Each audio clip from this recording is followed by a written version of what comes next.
7 o'clock in St. Louis. You are listening to The Morning After. It's presented by Brown and Crouppen on 101 ESPN and the TMA STL YouTube channel. We broadcast from the Stiefel Studios. Tim McKernan, Doug Vaughn, Martin Kilcoyne with you on the program. Jackson Burkett is on the ones and twos. Chairman Kurt takes your phone calls on the Callier and Thompson phone lines. The number to get involved via the phone lines is 314-974-0101. Then we have the Air Comfort Service text inbox. The number to get involved there is 314-399-9646. And, of course, you can watch the program and talk it over with other TMA listeners at youtube.com/TMASTL. And, Doug, I look up there, and I don't know if you can see it from MD 2020. He says, surprise, surprise. Tim looking hot again. Okay. What a way to start the day. What's wrong with that? I just read what's up there. I don't know that it was necessary. What up this morning? That's from Liquor in the Front, Poker in the Rear. Okay.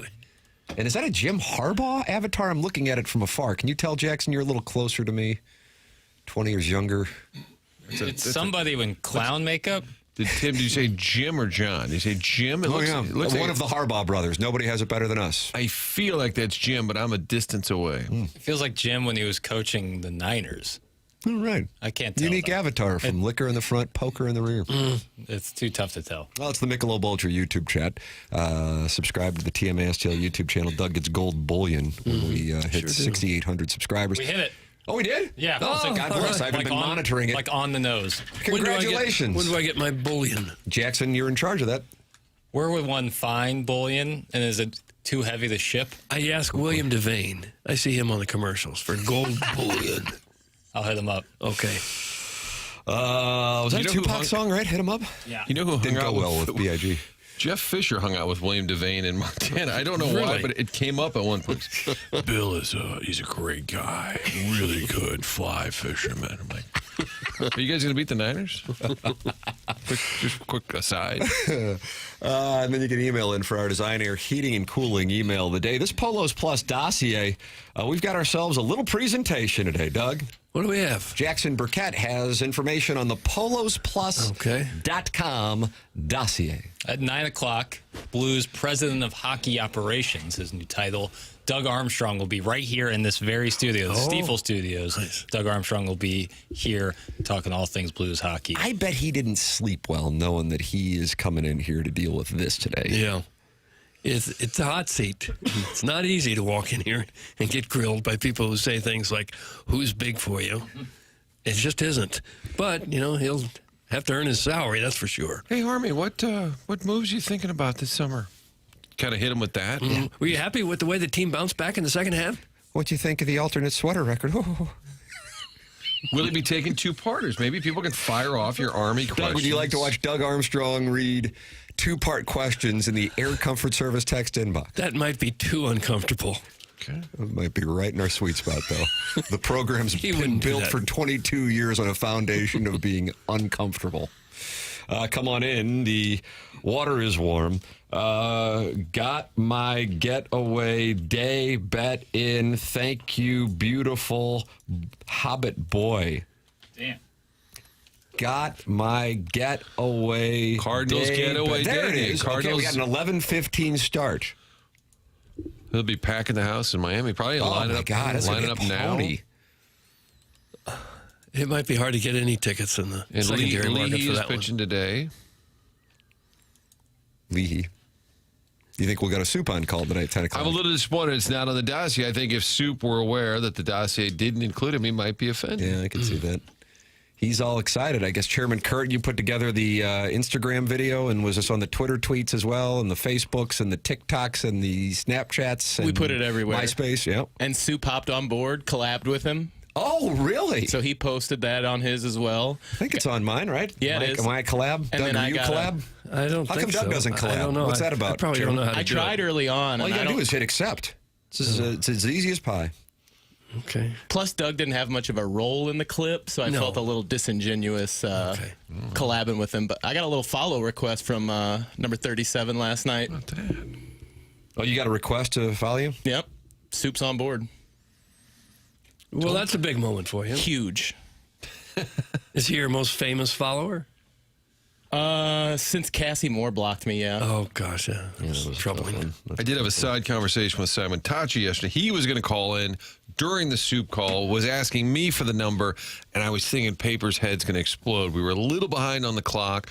The soup calls, boy, the over-under is set at about 11, 12 minutes on the over-under. Oh, and then that gets Papers tied over there. Simon Tachi's going to call, and then later said, got busy, said, I still have to work. And I said, yeah, Soup, I don't know what he's doing. He said, if I were him, with that money, I'd be fishing, hunting all day. Yeah, I'm sure. He's 17 years in the majors. I'm sure he's not No. Instead, he told me he was buying wood at Home Depot because he's building a garden. He's learning to woodwork. It's your NLCS star twice in the 2000s. He's learning to build a garden right now. You couldn't invent the guy. Well, one guy's farming in Tennessee. One guy's building a garden. Doug will check in with Scott Rowland, see what he's up to. Yeah. It would be interesting to see what guys are doing who are still relatively young men who don't have to work at all, what they do with their days. Isringhausen's he loves working with the ball players. You know, obviously doesn't have to do it, but loves that. That's the way to get your love of the game fulfilled and your love of competition fulfilled. I think the best gig would be roving instructor. You get to sleep in your own bed, and they say, oh, honey, next week I got to go down to Springfield for a couple of days. Yeah. Well, I'm going to go down and check on the boys at Palm Beach for a few days. Mm-hmm. Whoa, would you look at that? They're in San Diego. I better go work with some relievers. That's right. That's how it works. Huntley Hot Wife Hunter is not happy. And are there a lot of hot wives in Huntley? No, probably so. Think so, Jackson? Is this hot in terms of the way they look or hot in terms of their activities? It would have to be a per capita thing because volume-wise, there's no possible way that could be true unless every wife in Huntley was a hot wife. There's just not enough people. There's not enough people there. There's only numbers in the hundreds, not even the thousands. I don't know. I don't know what the official population of Huntley is. I see the sign. I want to say it's like 500. Really? As a friend of the program, St. Louis Starter Packs, which many believed for years was actually Jackson's Instagram account, but now Starter Packs has revealed himself to the public, theorized no one actually really lives in Huntley. Yeah. It has as of the 2020 census, it has a population of 361. 361. And according to the U.S. Census Bureau, the city has a total area of 1.00 square mile. Does it mention anything about the hot wife population? That was not in the census. Subcategory, maybe? Yeah, you got to look a little further down. Yeah. There used to be a fox hunting club, which I don't know what that means. They hunted foxes. They got on horses and hunted foxes. Yeah. That seems very politically incorrect. Okay, the Huntley Hot Wife Hunter has issued a statement. No, I am from Huntley. I hunt for hot wives in parts elsewhere. So, Doug, that clarifies that. Okay, got it. So that's why Jackson wasn't able to find that data. Right. So he's hunting elsewhere. Traversing to Frontenac. Right. We'll do Creve Coeur. That's the hotbed? Need a permit for that? Yeah, I wonder if there's a season. Excuse me, son. Got some papers? Yeah, I'm just hunting hot wives. Oh, carry on. Jeff Suppan, Jason Simon Tachi. Who wants to hear from these guys? Was Tony Herkus not available? That's from the 314, and they are not happy now with the references to players from days gone by, Doug. That's the way that it works in this Air Comfort Service text inbox. It's never good. Even Tony Herkus took shrapnel. I feel bad for him.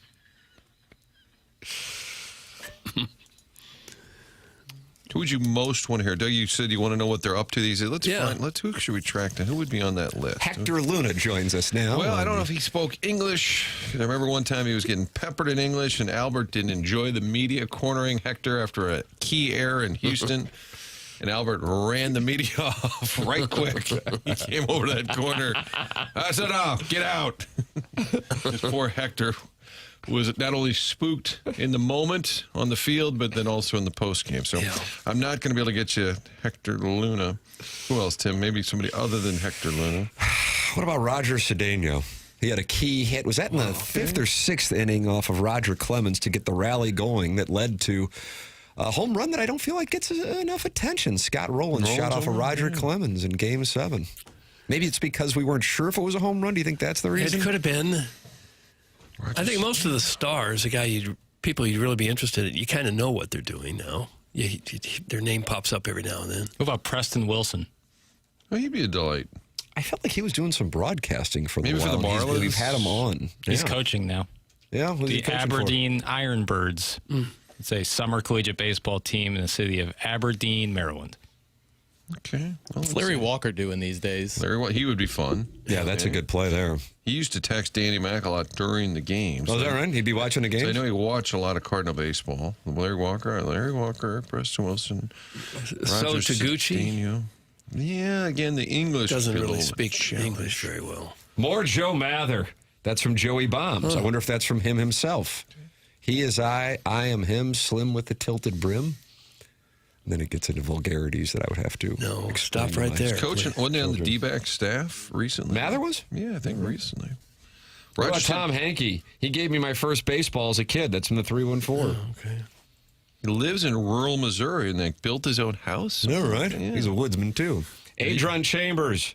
Chambers, you my boy. Thank you. We could probably get Adrian Chambers. Aberdeen is the Wentzville of Maryland. That's from Jugs in D.C. Doug, Aberdeen, Just a where Winston. Preston Wilson is the Wentzville of Maryland. Okay. I don't know much about Maryland. No, I don't either. It's a diverse state in its topography. Like You have- basing this on the wire?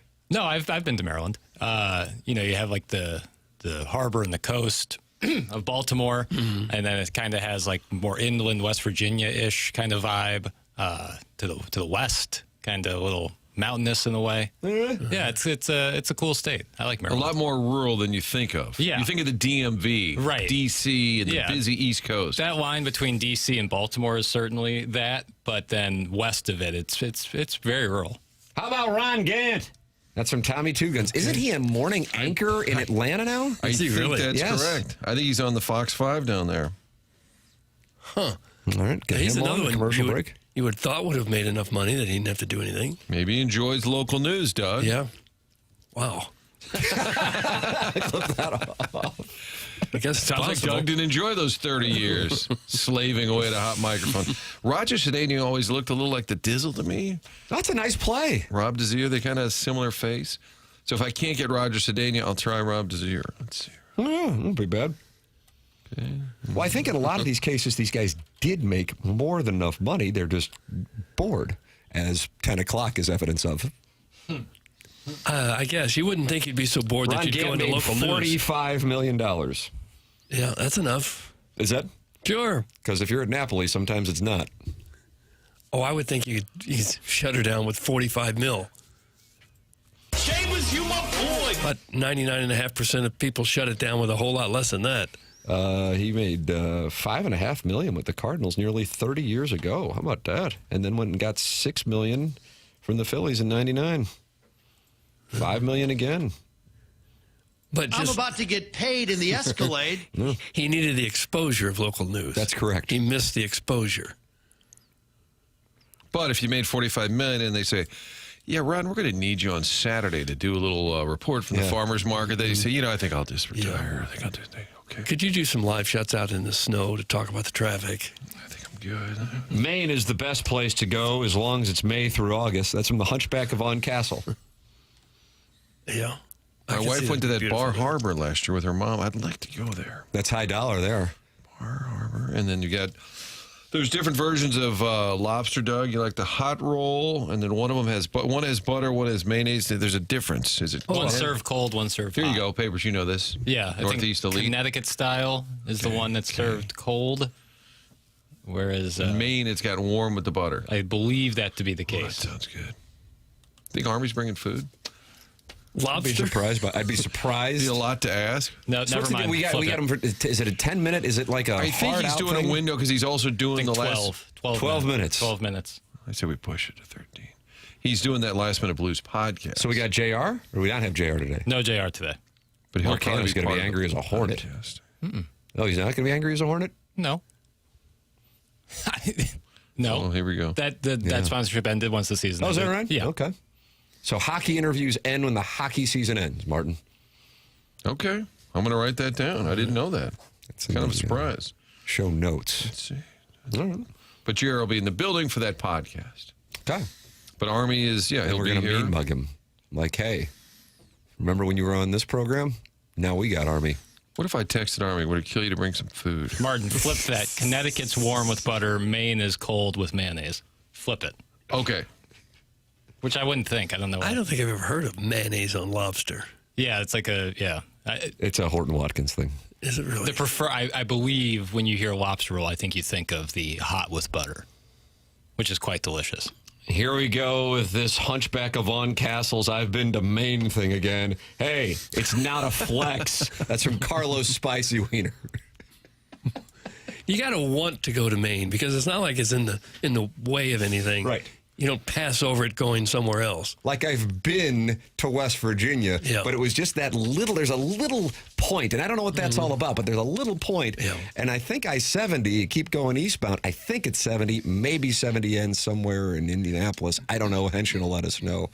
But you're in there for maybe 5 minutes, and you're like, son of a bitch, we were just in West Virginia. Yeah, good for you. Didn't think much of it. No. Major Harris, of course, led the Mountaineers to the national championship game against Lou Holtz and Tony Rice in 1988. Don't sleep on Mark Bolger. And Mark Bolger, of course, led the Rams. Vic Scott, Jerry J.J. West. Weatherholt, Steve Klein, Governor. Mountaineers, Bob Huggins, the lovable Bob Huggins. Yes, that'd be another one to have join us. Huggy Bear? I would love to have Bob Huggins on. Well, he was big buddies with Spoon, so that's the play. Yeah. Hey, we tell a lot of Spoon stories. Would you call in? There He you go. came to a tournament I was playing in once, certainly not to look at my ass, but looking at some other players there. And even in the dead of summer, still in that big old, like, quarter sleeve pullover he always wore on the sidelines. This same outfit every time. Huggy. Seems like a delight. He didn't seem like it on Well, the maybe court. a man's man. Delight. Maybe not the one. Jugs in D.C., who is our Beltway/Atlantic 10 correspondent on the program, says, number one, I used to intern in a Maine congressman's office. A lady from England would call in every morning and scream at me. And then also says West Virginia is the most underrated state in the Union. Lots of fun Hoosier activities to do. That's Jugs in D.C. It's pretty. There's some really. It's been described as almost heaven. There's some really cool areas of it. So Wheeling, West is Virginia, Jugs cool. in the political world? Is that what we're thinking? If he works in D.C., Oh, what do you think he's got going on? Maybe He's worked got it. great insight on the 810. I know that. I had a job interview in Charleston, West Virginia, in about 1982. I went there, and while I was in the station talking with the news director, there was a shooting outside the building on Holy the sidewalk. crap. Yeah, a guy was shot and killed outside the station while I was there. I thought maybe I ought to stay in Rochester, Minnesota. how many people have been badly injured or maimed while you were doing a broadcast or some sort of journalism endeavor? Well, I wasn't really doing the journalism there, but But didn't it happen to you in L.A. when someone there got... was a stabbing, sure. right. Of course. Right. Maybe it's you. Maybe you attract... Well, I didn't do the stabbing. No, but maybe you attract these things follow you. It could be. Would have been a better story if you did the stabbing while on the interview and said, I was just trying to create some news for you guys. Drum up a lead. Like getting tased. Or wanted a better offer. Hey, screw all that. Let's go, Cardinals. That's from It's Your Boy Fuzz. Okay. Yeah. Doug, today they could win this series, That's which is right. all that really matters. No, they could win another game and Well, they win the put a series. W next to their... Be 6-2 in series. Well, the only thing that matters is their record, which currently stands at 14-9. They just keep plugging away. Quick quiz. When did they win their 14th game last year? Which game? Because right now we've played 23. I'm going to say May 1st. Well, I'm looking for number of games. Oh, sorry. Let's say 30. 32. I should have said 31. It was bad. Oh, it's 31. Oh, you should have said that. Was it really 31? Yeah, they got That's to terrible. That's 14 bad and poker. 17 a year ago, and right now they're Call. 14 and 9. Bet on the river. Don't call. What are we doing? 8 games ahead of schedule. Well, it was a bad schedule last year, but 8 games ahead of that. Still have a negative run differential with a really good record. That's hard God, to the pull wet off. blanket, Vaughn. We can't enjoy a win, can't enjoy I a just dub. want- It was pretty it's funny. hard to pull off. Alec Burleson said in the postgame that Marmol was giving them crap that he looks around the scoreboards of the league and there's 12-1, 13-1. That was good. I saw that interview. It was good Yeah. entertainment. Do you have that sound? I don't, but I have Ali Marmol kind of talk.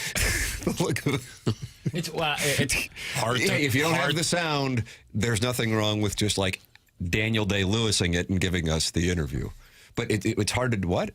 It's hard to access. It's hard to find that sound usually after the game.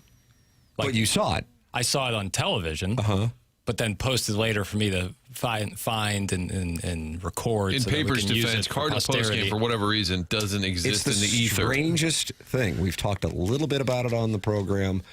I don't know why that is the case. I feel like that is a miss for what would be the equivalent of tapping in a 1-foot putt for Major League Baseball as a whole. This is not unique to the Cardinals because I've looked at other organizations to see, and I don't know if this is a baseball thing, like, hey, we have a game that's dying with younger people. Let's make it inaccessible for players' personalities to be shown in postgame where young people access content via apps. Oh, I think I don't can know. find it. I think I can get it. You found it? Hold on.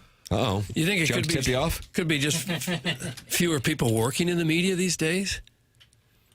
So I mean, I think Well, but more it's a people. few- I think more people are there. I don't know if they're necessarily collecting livable incomes, but they're. But this would be more of a team issue. right, I think, exactly. what we're Like the talking about. Blues on the road, Consistently it's a put it Blues, out. It's a Blues organization member, right? Yeah, absolutely. The Blues put out to local media and maybe beyond post-game interviews. But the Cardinals have never done that in the past, and there's always been plenty of post-game sound to be had. Hold on, I got it. Here's Alec Burleson. How'd you get it? MLB film room. It was hidden deep, but I found it. The film room. That's why it took them so long to dig it up, Tim. It was hidden deep. Whatever, I found it. Young team that's playing close games late. What's the key to composure for you guys? Yeah, Ollie said it earlier. You know, he looks up at some of the out-of-town scoreboards, and they're winning 12-1, 13-1, and he was giving us crap why we couldn't do that. But no, it's just a resilient group. You know, we know we're not out of it at any point in the game, and you know, we've just got the right guys to be able to do what we're doing right now. It's a Boom. Yeah. Wasn't a real smooth edit there at the end. It was on the fly. It was live. Okay. I would say what Tim's talking about, for example, the team, the Cardinals, I would just tweet out, if there's a player of the game, just tweet out that post-game on the field interview or put it on TikTok, Instagram, post-game with Alec Burleson. Here's Marmol after the game. That's one place you could easily do it. Just grab what they televise. It seems like a no-brainer, and I think one of the reasons why, even though I also think deep down people are like, yeah, this is great to see the team's record. It doesn't strike me as one of the teams that you've seen over the years being a great Cardinal team. But hey, the record's there, and it gives you some cushion for when inevitably you hit a tough patch or you go up against some tough opposition, as will be the case at least with the starters they're going to face here once they leave Miami, is you like the personalities, you like the enthusiasm, you like the fact that they do battle in games. And I think that benefits the organization. You know, it's like why teams in, what is the name of the Hard Knocks? Fans fall in love with those teams in August because they get to see the personality. So I think the personality thing would help the marketing. So therefore, I don't know. There may be a reason. You know what I need to do? What? I need to text that a Nook. Karuna Ratne, that's what I need to do and ask. Even though I don't know that would necessarily be his department, I bet he would have an answer because it's not just the Cardinals. It's baseball teams across the board. I started digging into it on YouTube because I get up in the morning after Blues games and I watch all their post game. And it's on the road, too. It's not just when they're at Enterprise Center.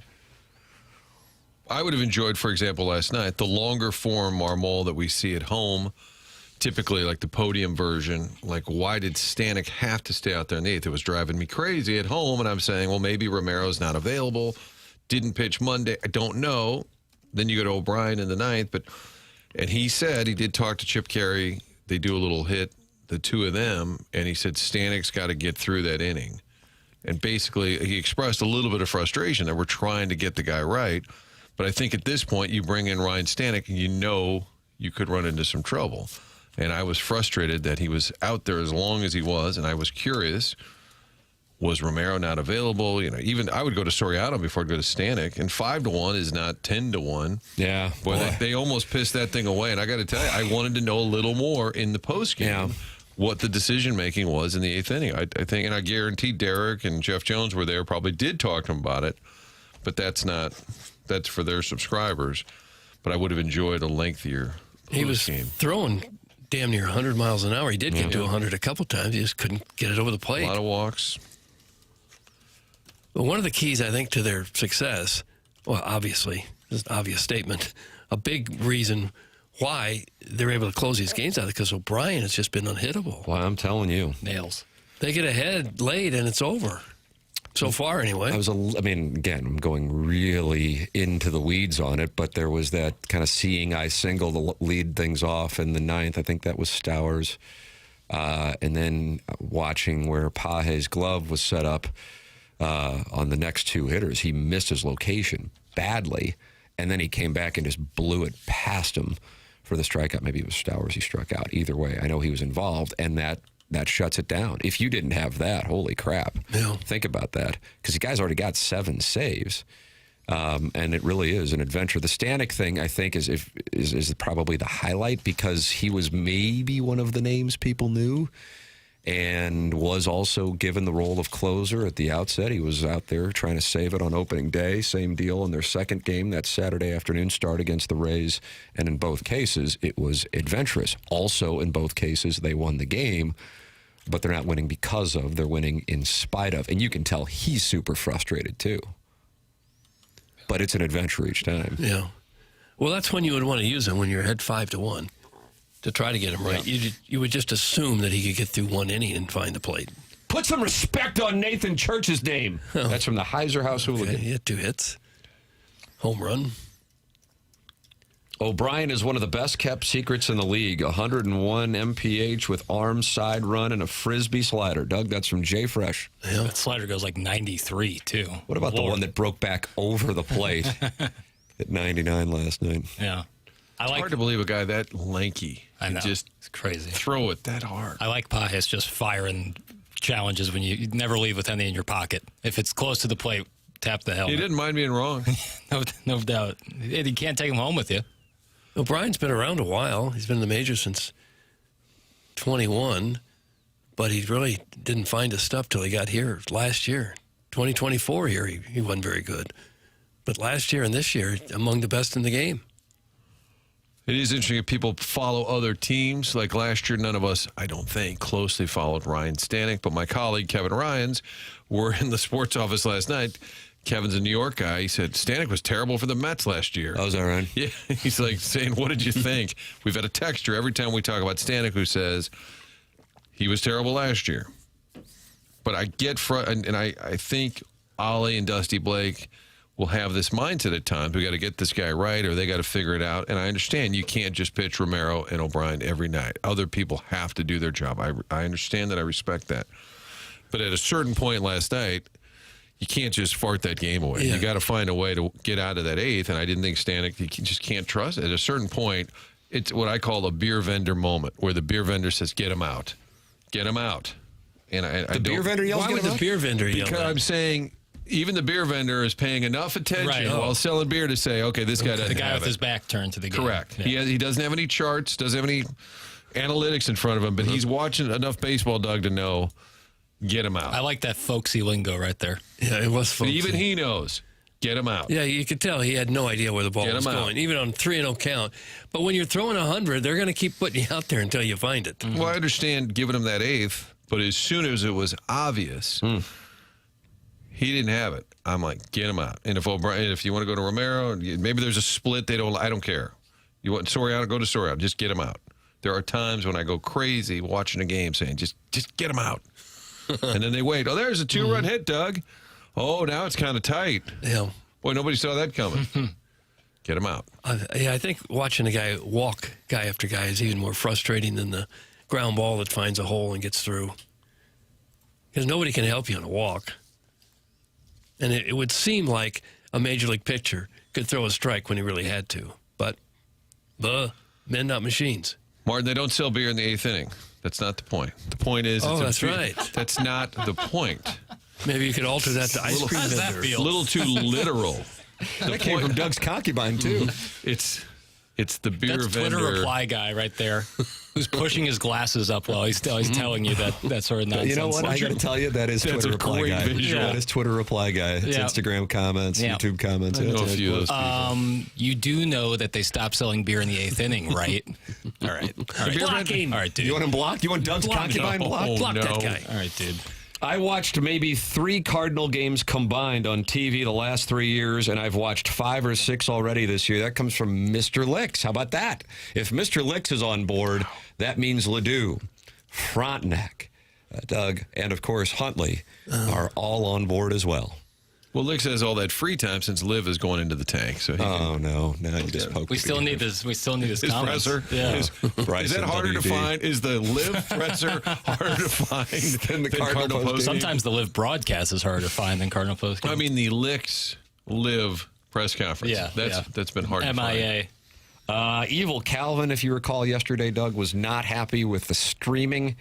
He has texted in multiple times about the streaming and his follow-up today in this Air Comfort Service text inbox. So chuckleheads, the 101 stream was completely down yesterday afternoon, completely fine today. Guess you fixed it. And Walker in the last 7 games is batting .206 with no home runs and 13 strikeouts. Back to his old ways. Marmol's screwing him up again. No. That's some evil Calvin. Marmol's screwing them up. It's Marmol's fault when he doesn't hit. It's all Walker when he does hit. Yeah. Actually, when you look at the record, as good as it is, 14-9, the only guy really doing more than what you would have expected going into the season is Walker. Right. Everybody else is at or below what they've done in the past. Right. So there is hope that they're going to get even better than this. Now, the schedule does get harder, though. Yeah. That's got to be taken into account as well. That's all right. The formula's beat up on the bad teams, try to break even on the good teams, and that'll get you in. I'm with it. Jackson is with it. The National League Central, everyone is above 500, and everyone is on a winning streak, minus the Pirates, albeit just one game for the Cardinals and Brewers. But as we know, the Cardinals have won 6 of 7. The Pirates are 13-10, and they're in last place. where they 13-10 would get you in second place in the National League East, where, Doug, they are not happy in New York. The Mets have lost 12 in a row. Yeah. Where is Mike Francesa with the commentary?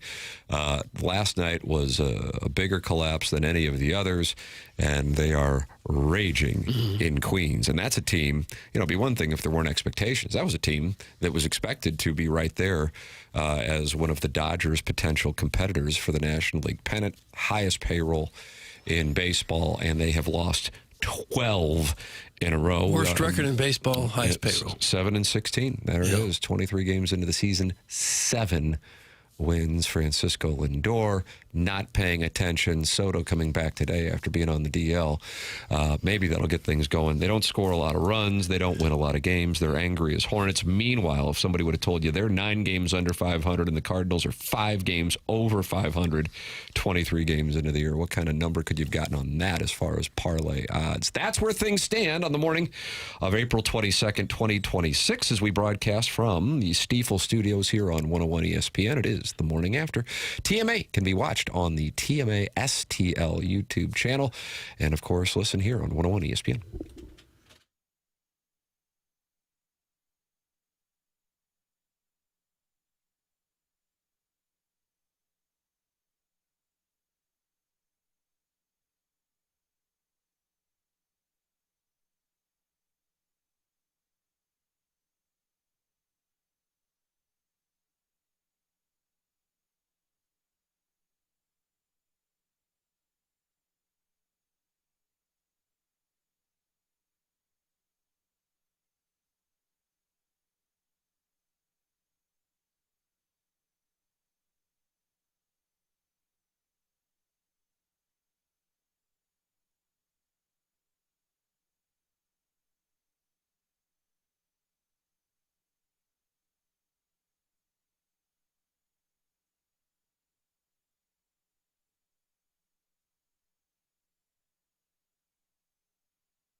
Yep, between Wednesday, Doug, and it's sick.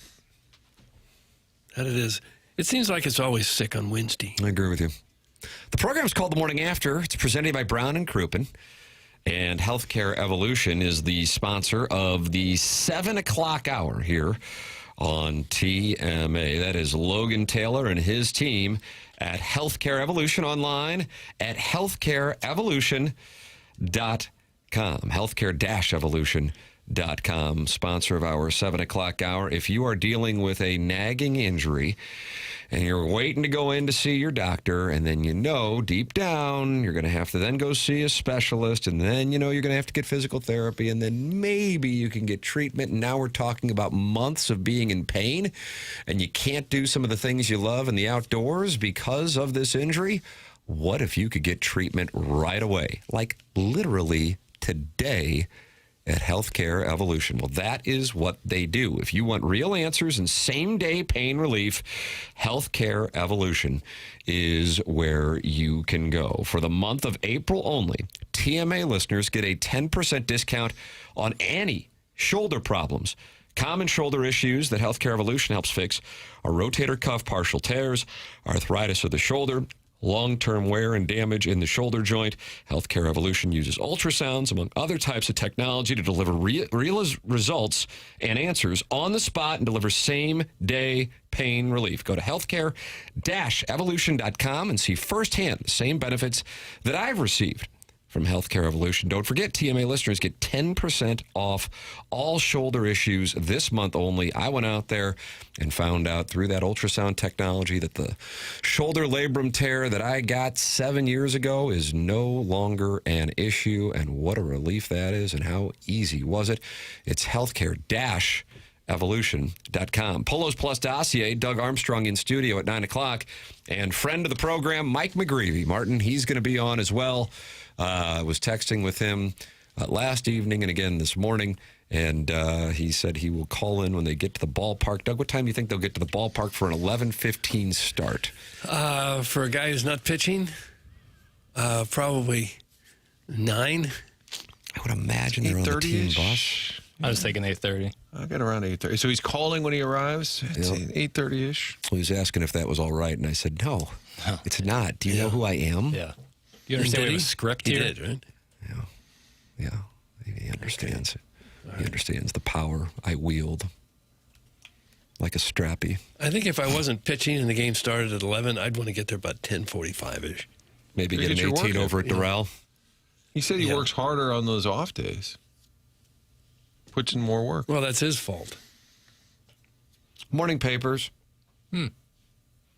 Papers loves the New York teams because they have a communist mayor. That's from the Worst Woods Wacko. Did you see the video on a lot of fronts there of Mayor Mandami hugging Mr. Met, and the Mets haven't won a game since? Saw that. And now they said Mandami is ordering other teams to give some of their wins to the Mets. Is that right? Producer Joe was on the Cardinals' Rascal Flats curse. I mean, that's going on 13 years now. Yeah. Morning, fellas. I like Chip and Brad on the broadcast, but I miss Jimmy Ballgame. He brought insights to the game that we no longer get. He wasn't always puppy dogs and rainbows. He was critical without being an ass. Thoughts? That's from the 314.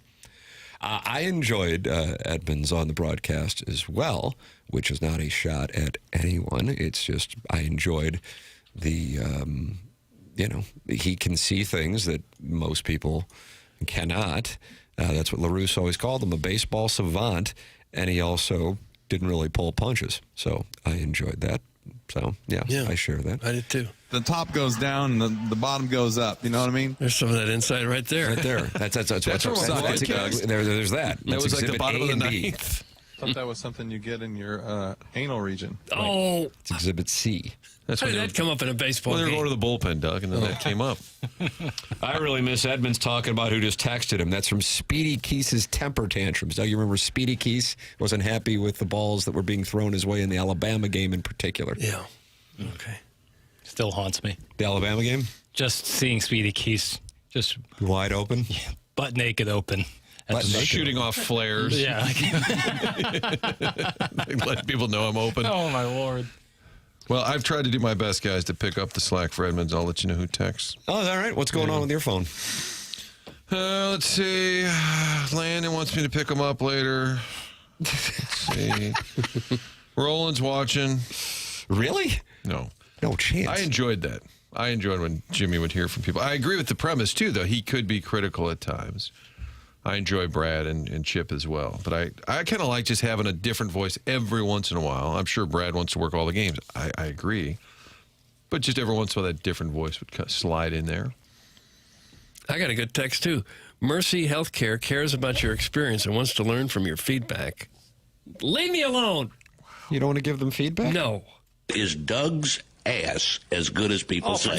Oh. Is that one of the questions in the text? No. It's kind of naughty. Those are all from Cardinal broadcast papers? Yeah. That's wrong. Yeah. I found that. What if they had drops during the game? That would be so much better. That'd be great. That would be great. Hey, Martin, send me your text number. That is from Paul from the wealthy part of West County. Doug, you remember him calling in over the years with stock tips. If we would have listened to him, we would be billionaires. I know. Go ahead and give out your number, Martin. Well, I get texts from Buck Swope on Friday afternoons. Do you really? He's usually watching movies somewhere. And it's on the TV, like at the bar or something. Why just Friday afternoon? Because that's when the movies are on, apparently. I don't know if there's a worse venue to watch a movie than at a bar with closed captioning on, like delayed closed captioning. I wouldn't recommend going after Buck Swope any more than you already done, huh? No, I'm not going after him. Just that's unless you've seen it before, you know. Like if it's Jaws is on, you can kind of just pick up on the vibe. Yeah. Jackson, you get to dunk on Martin when Mizzou plays Marquette this year. That's from producer Joe's Ask Gab. Doug, unbelievable news yesterday as Missouri and Marquette are finalizing an agreement to meet on November 15th at the United Center, which means this program will be on remote for 2 weeks in Chicago leading up to the game. And as former St. Louis Chiefs fans become Bears fans, as the Chiefs dynasty comes to an end and the Bears dynasty begins, we'll cover Bears games at Soldier Field in the luxury suite, and then the Missouri Marquette game on November 15th. Nice little 2-week stay. Hell yes. I'm fired up. I'm like happy to see them play a legitimate opponent instead of some of the Well, I hope we're legitimate. cupcakes they That's played the key. last year. Yeah, we had a rough ride this year, but we're reloading. Yeah. But I would set the, I've already got Missouri as about a 6-7 point favorite. Oh, is that right? Yeah. In Chicago. Early. This might not be the year you want to play the Tigers. I know. That's what I'm saying. I might actually make the trip up for that. No, Well, we're going to be doing a remote. You better believe you will be. Right. Doty will be there. He'll be commuting back and forth each day for the 2-week stay. Yeah. United Center. That'd be awesome. I'm going to go. Let's do it. You just decided on it. Yeah. I got a lot of friends in Chicago. Good excuse to go up there. A little cold, obviously, but watch the Tigers play Marquette. That'll be sweet. Stumbles into road trip guy. There it is. It's another guy. That's the title of the segment in the Polos Plus dossier. Yeah. TMA field trip. Yep, we're going. What's the day? I'm going to look up the day of the week. It's a Friday, isn't it? I think Yeah, it's a Sunday. Is it a Sunday? Oh, so we do the Bears game and then we do the. Man, that's weird. that sucks. I really thought it was a Friday for Am I some looking at reason. this wrong? Friday, November 15th, 2026. Well, if you type in Friday, that could be an issue. But if you type in November 15th. It's fair. It's a fair point, Martin. You're a smart guy. It is a Sunday. Rats. Drat, I say. Rats. Well, Has a time been set? If it's a night game, I can't go. no, it's probably a 1 or something. Yeah. Well, he would go up Saturday, prepare for the game, You can hit Rush Street. shoot it, and then you do the game and come back Sunday. Yeah. Is Rush Street still a thing? Is that still the big hangout That's a good question. bar area? Harry was the mayor of Rush Street. It's a Sunday, the day after Mizzou wins at Georgia. That's the 3 and 4. Yeah, I think I'm going to Athens. I'm out. Just like that. Damn. Damn. Well, we'll figure it out. Shakalaka ding dongs ruining the Warriors of Marquette. That's from Kevin at the lake. Martin, would you like to address? Yeah, I'd say the Marquette folks are a little restless. Made the tournament the first 4 years. This year tried to do without the transfer portal. Didn't go so well. Adding some pieces for next year. Feel free to do that for one more year at least. Just like a nice get the Tigers at W. like a nice non-con win, and then maybe figure it out in the Big East schedule so that the win looks better. But good for ideal. Mizzou now. You've got Kansas, right? Is Kansas on the schedule next year? Yep. In Kansas Illinois, City. Marquette. We're getting there. Yep. We've been on him about their non-con. This is a good step. I think he'll step it up this coming season. Given the talent he's bringing in, I think he wants to showcase that to a more national spotlight. Spicy. You hate me because you ain't me. Maine and Turks this summer. And no, I don't do time for 4-hour timeshare presentations. It's from the Hunchback of Von Castle responding to Carlos Spicy Wiener, who is responding to his brag about going to Maine in the summer, Doug. Okay. That's where the old money is. Say summer in Maine. Yeah. Kennebunkport. Jake's Coke, Rails. Text in 314-399-9646. Where are you vacationing? Also, Doug, as you know, listeners send in pictures of their wives. You are suspicious. I believe they really are the listeners' wives. I don't believe they are. And we are grateful for that. And you can talk it over also in the Michelob Ultra YouTube chat. Doesn't Papers have a private plane he can take from Athens to Chicago? That's from the eggplant emoji in the Michelob Ultra YouTube chat. Yeah, I mean, I could ascertain. I could see if that would work out. Could also just take Monday off too. Make a whole weekend of it. Coming off of Missouri Marquette basketball, Missouri, Georgia. We need you. Yeah. I'll call in on the road. Cardinals will probably be wrapping up the NLCS. Can you do this It's job? be November 15th. Can you do this job remotely? Could you take some buttons home with you? Absolutely not. I've thought about that. I think the day was like crazy amount of snow. My dad had to drive me in. I think that was proof that I got to be here physically. Turks is being overrun by the upper middle class, and I'm kind of over it. That's from Mr. Licks. Overrun? It's like you can't go to Turks and Caicos without seeing some hey dudes. Hey dudes are the footwear of the upper middle class? I think it's expanding. I think it might have started a little lower, and now people are... I think comfort is a big thing these days. How much do you have to make before you go from upper middle class to lower upper class? Good question. I don't know if it's an income so much as a net worth. Yeah. Our guy Mark Hanna probably could tell us Because all more if you're in about the that. Ball So Hard University, ideally there isn't a lot of income from work. It's passive. And I think Mr. Licks at this point, I don't even know if he does work. And I guess that's why he has the time for the drop-off at Our Lady of the Pillar? That's the deal? That and the project of flooding all of Orson Woods. That's correct. To make all the Ladue properties waterfront. A lot of zoning commissions. Yeah. It'd be tough for a lot of people on Litzinger there. Man, I'd love to see Papers' carbon footprint. It's from Tim's offshore bookie. You feel bad about that? Leaving the planet worse than when you found it? Robust. Yeah. The St. Louis Cardinals have a better winning percentage than the entire American League besides being tied with the New York Yankees. Think about that. That's from the 904. Because all they play is American League teams. It's carving up the AL. Yeah.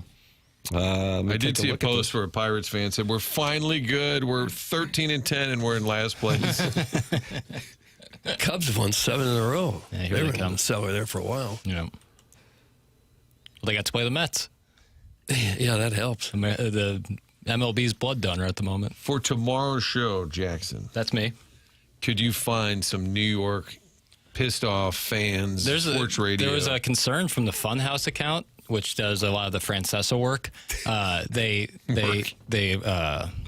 added Francesa's son to make sure he's okay because he hasn't posted the podcast in a week. No! Yeah. But Harrison Francesa confirmed his father was okay. God bless. But maybe even just WFAN or any of those outlets. There's got to be our guy. I'll do some scouring. Yeah, our Mets guy last year was just perfect. Yeah, and I can I'll only scour. imagine the level of 12 outrage. straight with World Series expectations. Highest payroll in baseball. Holy crap. And the way they lose is unbelievable. Last night they were actually winning. Now, there was nobody there. They were kind of expecting that they'd get booed and people would show up for their first home game after the road trip.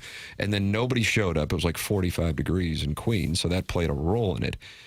And then Martin, the St. Louisan, Devin Williams, blows the save. They lose in extra innings, and now it's 12 straight losses for the New York Mets. They got a bunch of games coming up against Colorado, Washington, the Angels, Colorado again, so they could get healthy here in a hurry. If this is a time to buy some Met stock? Is that what you're telling me? It could be, yeah. I mean, if they reeled off 6 or 7 in a row, it probably shouldn't surprise you too much. Coming up on like record-wise like landmarks where there's no precedent for teams turning it around at a certain point. No team has ever made Major League Baseball's postseason when they had a 12-game losing streak. Now, I think we would agree that Major League Baseball's postseason for the first however many years of baseball was a lot different than what it has become here over the last 5, where 6 teams are in there, and it's going NHL 1980s with the volume of playoff teams. But still, nonetheless, no team has made the postseason with a 12-game losing streak. The Phillies aren't any good either. Another high-payroll team. They've lost 7 It's all in a row. Braves all the time in the NL East. The fan bases that tend to be a little bit banty have got terrible teams right now. The Red Sox, the Phillies, the Mets. And just think of those fans. They get a little worked up even when their teams are good. And right now, the Red Sox, Phillies, and Mets are all bad. Mets haven't had a losing streak like this since 2002. And they're angry as hornets in New York. But here in St. Louis, Doug, 6-7.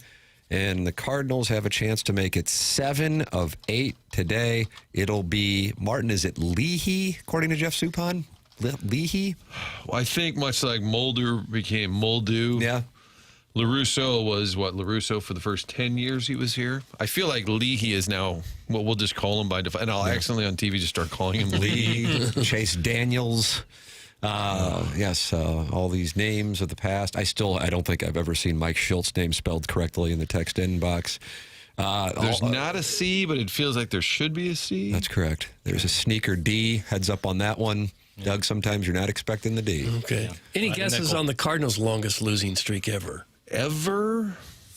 You won't get it, so it's probably a poor crowdsource. It was 1897. Oh, the Perfectos. They lost 18 in a row. Oh, yeah. And that was your third year at Channel 4? First year. Yeah. First year. 97. Bullpen was crap. A rookie in 1897. Mets to make the playoffs is only plus 142. That's from the 314. Wow. I wouldn't touch that. They're about to get healthy, though. They're about to go on a run.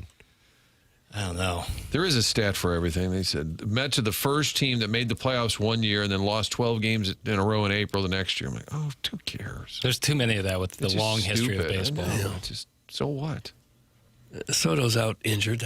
That's hurt him. Right. He's back today, though. Yeah. And Carlos Mendoza, the Mets manager, has received support from team president David Stearns, who in his support said the team needs to play better. So logic would dictate that, okay, they're going to whack him.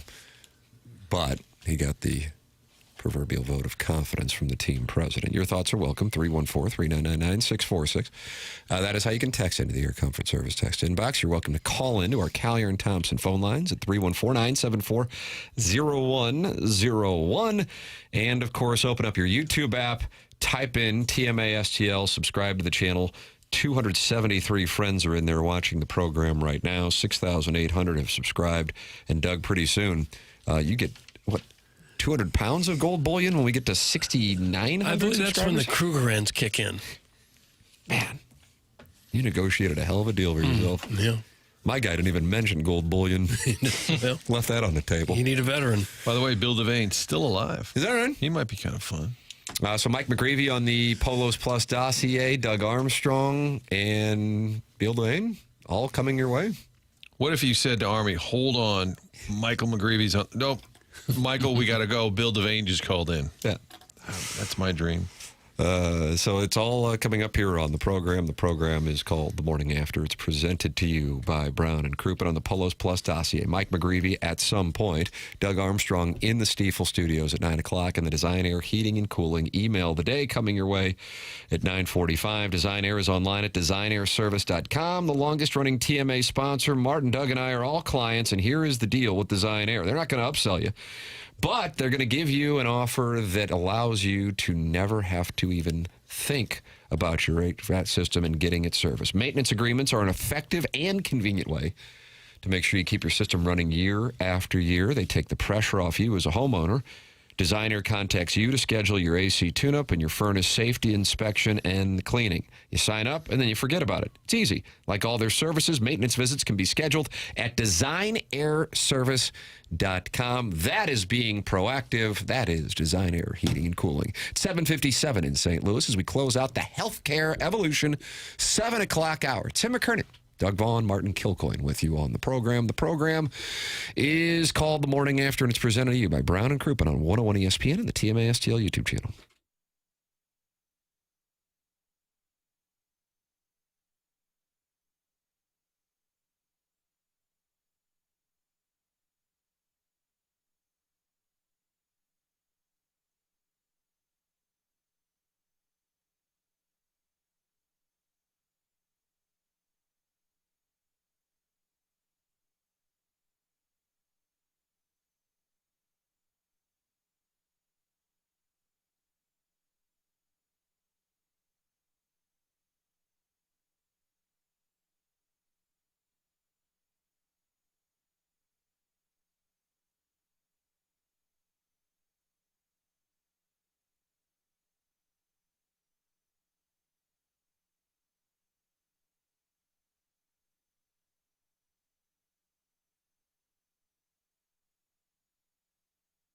If you've been to Village Bar, you probably noticed the cool barn out in the parking lot, part of the historic feel to the Village Bar. But that barn is also home to 1879 Distilling. That's where they make the products there, the award-winning spirits like Red Barn vodka, all the different flavors, the 1879 rye.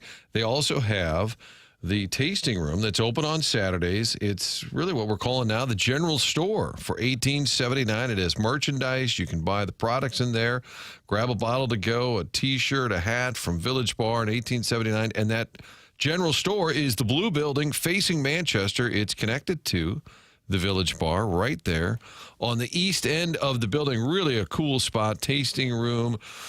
Sort of like a little speakeasy. And this summer, the plan is to open up the patio and use that space so you can get in there and buy your merchandise, get your products to go from the 1879 general store. You already know about the great cheeseburgers and fries, great lunch spot, meeting friends, always great. Say, hey, just run up to the Village. Meet me at the Village. We'll grab the game. Papers and I.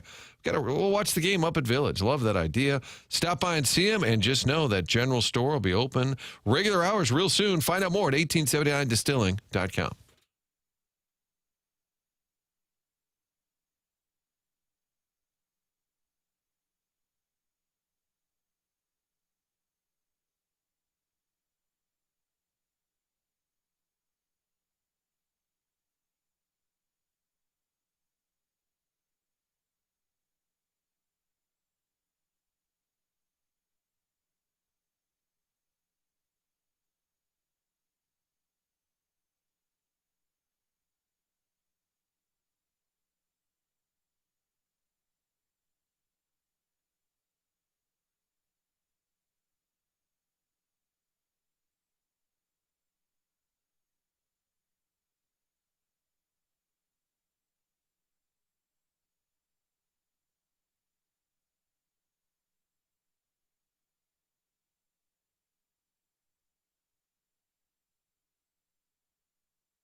This is Jackson with a Sports Center update, and that's brought to you by Universal Windows Direct. The Cardinals win last night over the Marlins, evening the series. They try to take the rubber match today. That's going to be an 11:10 a.m. first pitch with Kyle Leahy on the mound for the Redbirds. That was in their Sports Center update, brought to you by Universal Windows Direct. You'll be saying, I love my windows.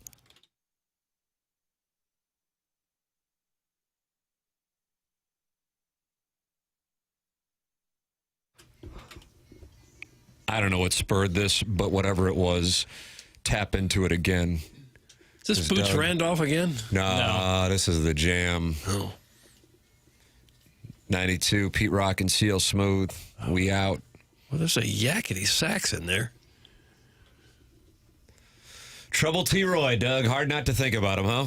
Good friends with Heavy D and the boys, huh? I've managed to not think about it my entire life. What an iconic saxophone riff there. This was the jam. Oh, yeah. When I would play NBA Jams Volume 2 on my Nintendo GameCube and this song came on as the intro song, immediate rush of dopamine. How about that? What about for you, Doug, on your GameCube? I went looking for a Xbox X yesterday for birthday Series X. present. Yeah. Yeah. And I'm in line with Nick Vaughn at GameStop. We're in line talking to the guy behind us, guy, I don't know, late 20s, 30s. And Nick says, I think I'd like to get that MLB 26. And the guy behind us says, I'll buy it for you. Look at this guy flush with cash. I said, you don't have to do that. Good. No, I'll buy it for you. Really? Make me feel good. Wow. It's a $70 video game. Yeah. I said, okay. How about that? Thank you. Wow. Cheers to that, Never man. had that That happen had to before. have been Mr. Licks. I don't know. Yeah. I don't know what Did that was he, about. in all seriousness, Doug, did he know who you were? No. He Interesting. talked to Nick a little. He said, my birthday's coming up, and this is what I'm going to get. The guy, oh, Wow. okay, I'll give you a birthday present. I'll buy that game for you. Any chance it was caller Adam? No, it wasn't Adam. Still some goodness in this world. Yeah, there sure is. Aren't you supposed to pay it forward, like at McDonald's? You go to the drive-thru, and then somebody pays for it, and then the next day, oh, wow, that was nice. And then you pay for the person behind you. Have you ever had that happen to you? Nope. I've never had someone do that. So, Doug, did you buy the game for the person behind that person? But I paid forward over the winter when I went to a gas station by me, and it was snowing and absolutely freezing cold, and I was getting gas, and there was a girl running around working there, and she was, I don't know, 20, 30 something, and didn't have a coat on, had a T-shirt on, and I said, you got to be freezing. She said, I can't afford a coat. So I went home and got a jacket that I didn't wear anymore. It had a Channel 4 logo on it, and I brought her that. And then I got to Always thinking, wait a branding. minute, what if she robs a bank with that Channel 4 jacket on? Maybe that wasn't the wisest coat to give her. Merp the Barbarian says it was definitely Kevin Miller who bought you that. It wasn't video Kevin games. Miller. That was no. very kind to him. I'd never seen the guy. Did he hand you an email and said, please read this tomorrow? No. That story was way too pure for this show. Thanks for sharing, though, Doug. That's from Sharon in Clayton. It probably was. I had never had that happen before, much less something that was that expensive. Well, there is wonderful goodness in this world, and reflective of that is our guest joining us right now on the Callier and Thompson phone lines here on TMA 101 ESPN live from South Florida. Friend of the program. Ladies and gentlemen, Doug, it's Mike McGreevy. Oh, great. Morning, Mike. Morning, guys. How you guys doing? What's going on? Are you at the ballpark? Is everything good? Yeah, just got to the field. Got some time to kill. Early game, but decided be a friend of the program. Look at that. That's Doug. great. We wondered what time you'd get there, and it's 9 o'clock Eastern. I believe I said 9 o'clock. You won. You were the big winner. Oh yeah. Bus was at 8:30 today. Staying about a good 20 minutes away, and then I think it's a perfect spot. Did you sleep at all last night, or did you guys head right over to Miami Beach and then just say, day game, we'll just stay up all night? Be honest with me. Let's get to the bottom of this.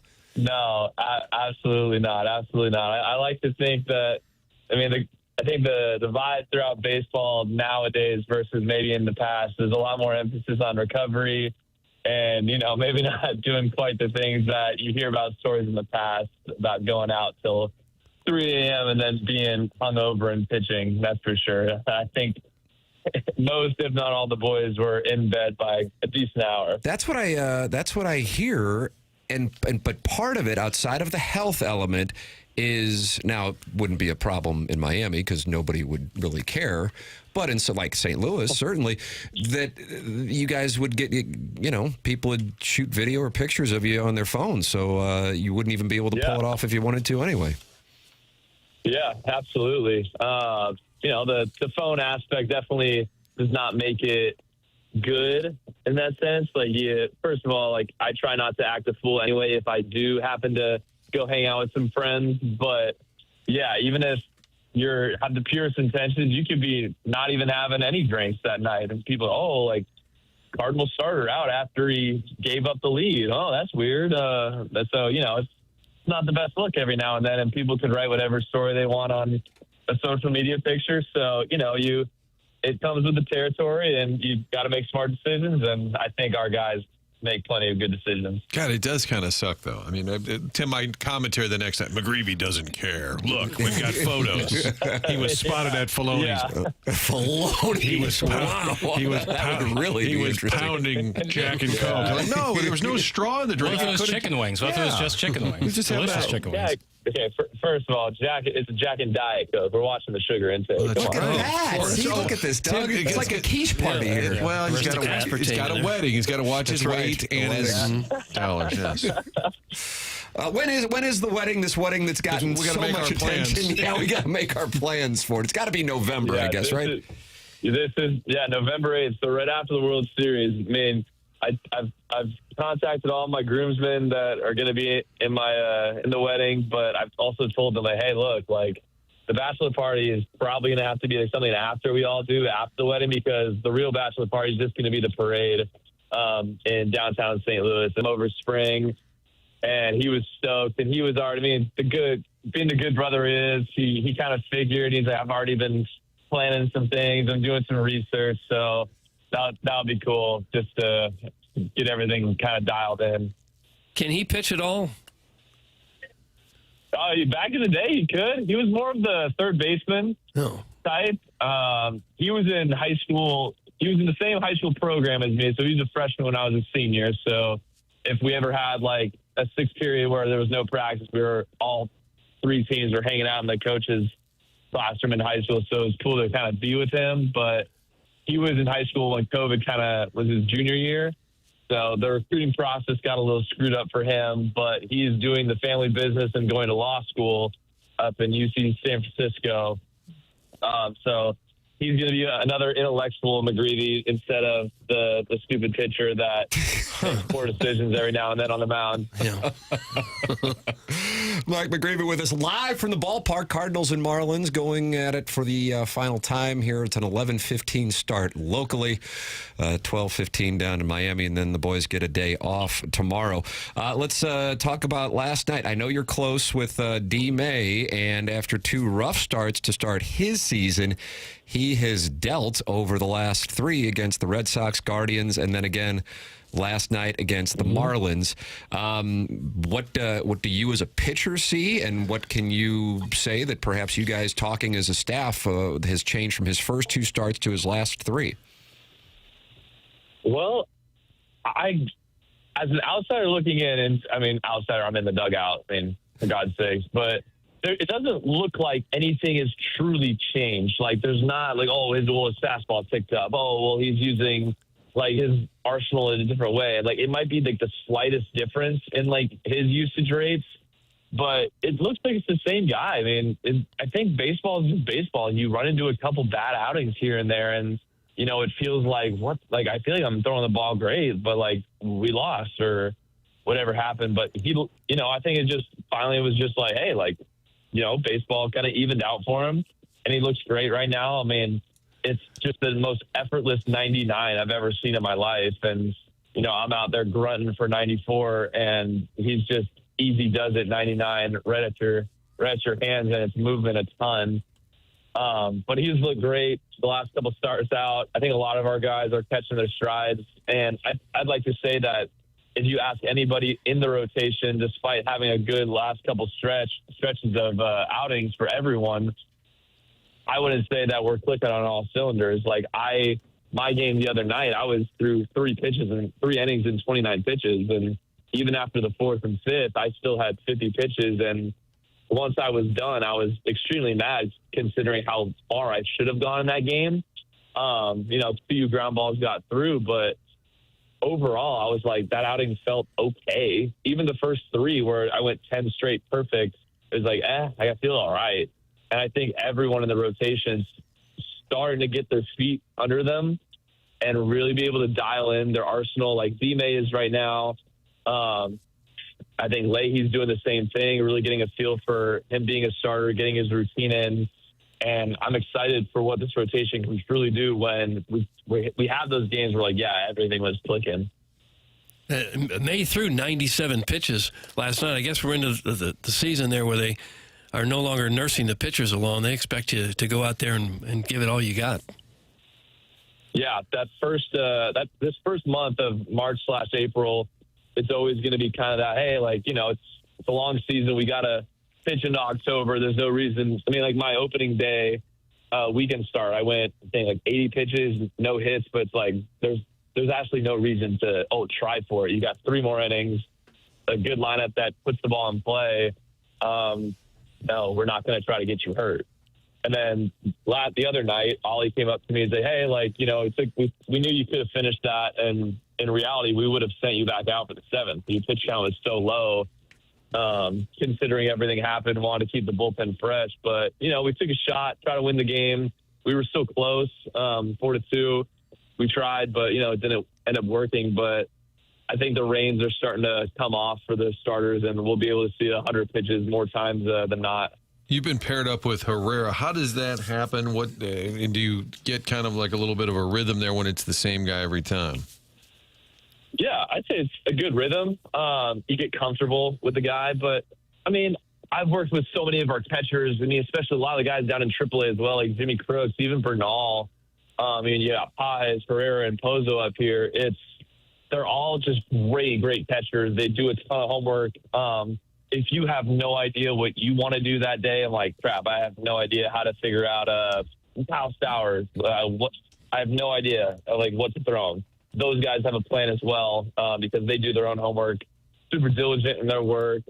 And it's like you get comfortable, you establish a relationship, but there's really no relationship to establish because it's already been established throughout the years being in AAA in the big leagues these last couple of years. And, it's great to have a guy you trust back there. And, especially with Vaughn's bat, why wouldn't I want him in there?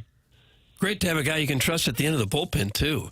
Riley O'Brien's got 7 saves out of 14 wins. It's pretty nice having a guy who just slams the door every time he comes out, isn't it? Yeah, absolutely. I mean, Riley's looked great. His sinker last year I thought was great. His sinker this year is even better. It's moving a lot more. It's sinking a lot more. And, I'm just super stoked that you got a guy like that. You have guys in the past like Ryan Helsley just absolutely slammed the door, and that's what he's known for. It's like, here's Riley O'Brien with 101, and it's moving about 20 inches to your right. So have fun with that, hitters. Yeah, I was sick last night. Somehow you had the thing able to come back over the plate, as you referenced, and just froze up the Marlins and getting his 7th save. Mike McGreevy with us. Cardinals in action this morning locally, and then the day off. I'm curious what it's like amongst you guys, because you know that the expectations around baseball and even here in St. Louis were not particularly high. And it's still super early in the season, but it is 23 games in, and you guys are 5 games over 500. So is there conversation when you guys are hanging out or when you're at the ballpark? Talk about what you're doing and how you've exceeded the expectations on the outside. What is the conversation like amongst the team with what has been a really good start for this team? I'd like to think there's no talks of, we're exceeding expectations. Oh my gosh, look at us. Because we knew we could.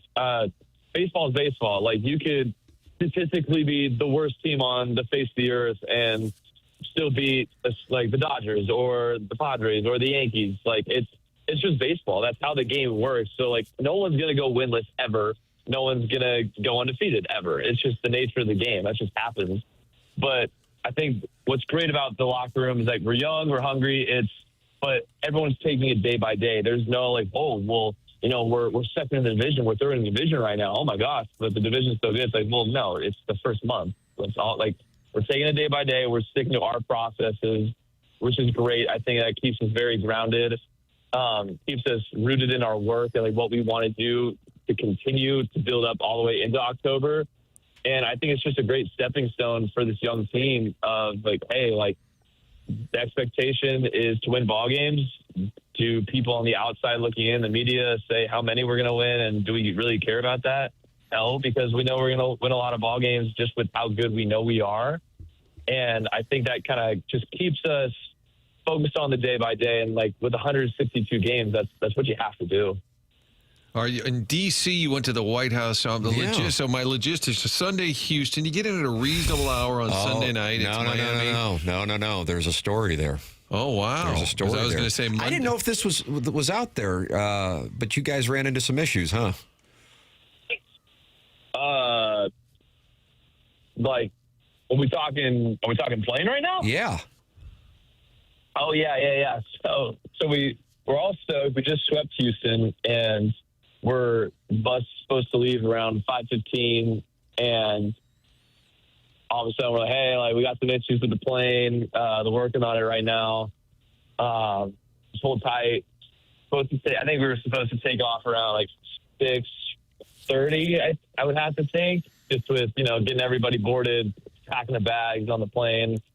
I don't think we took off to Miami from Houston Airport until about, it felt like 11 o'clock. It felt like that. Houston time, maybe 10:30. I might be exaggerating. It just was a blur. It was like, dude, I've been sitting on this plane and we have not moved yet. So we got into the Miami hotel around, I think like 2:30 in the morning. So that was good. Nice little adversity for the boys. I always like to think it's like good. Hey, you just swept Houston. Yeah, here's a little delay. So stuff isn't sweet around here. Stuff is not sweet. Like it's a grind. We just want to make sure of that. So that was good. And, that's why I was so upset too with my outing. I thought I threw okay to start, and just with how it finished versus what it could have been with guys that are tired, crap travel day. The pen was a little depleted. We still had some arms in the pen. But it's like, dang, that's a day that I could really help out the bullpen, go 100 pitches, get into the seventh, even the eighth inning in that case, but just didn't work out. But that would have lined up perfectly. Like, worst travel day of the year, and sweet, the starter goes 6, 7, 8 innings to help us out.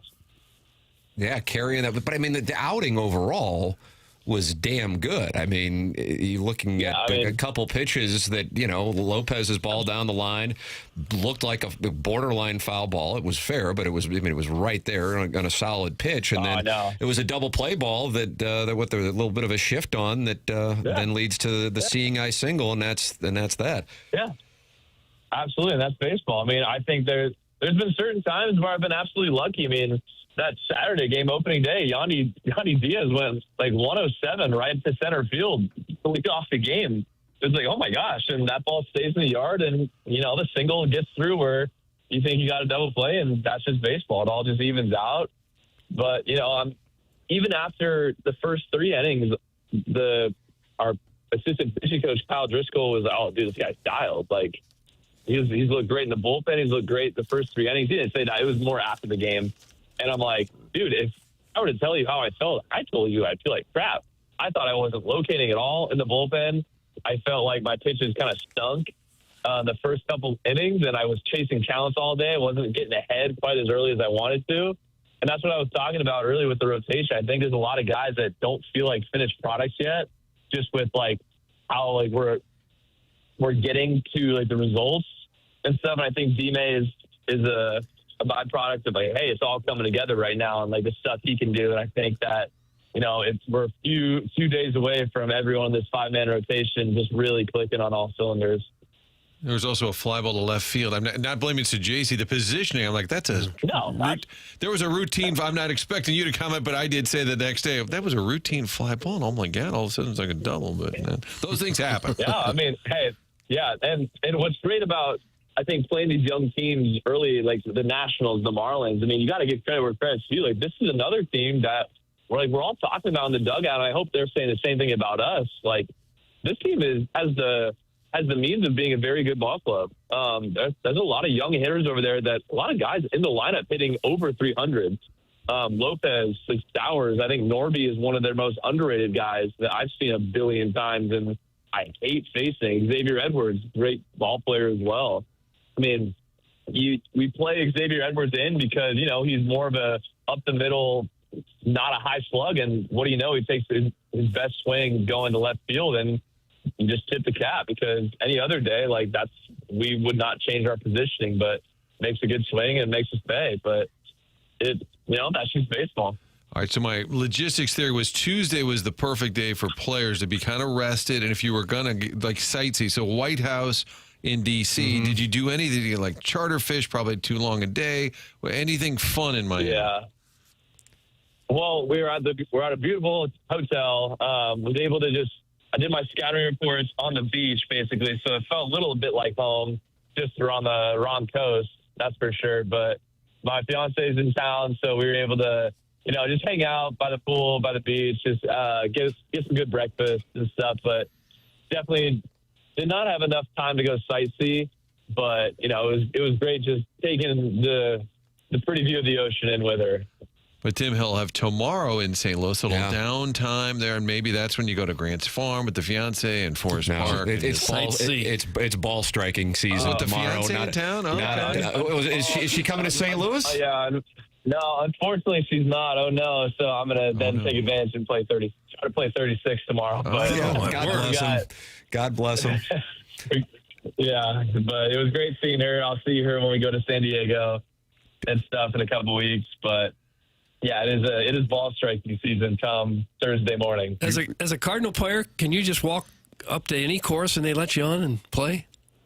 Yeah. I thought we've been over this. Yeah. I'm not quite there just yet. Oh.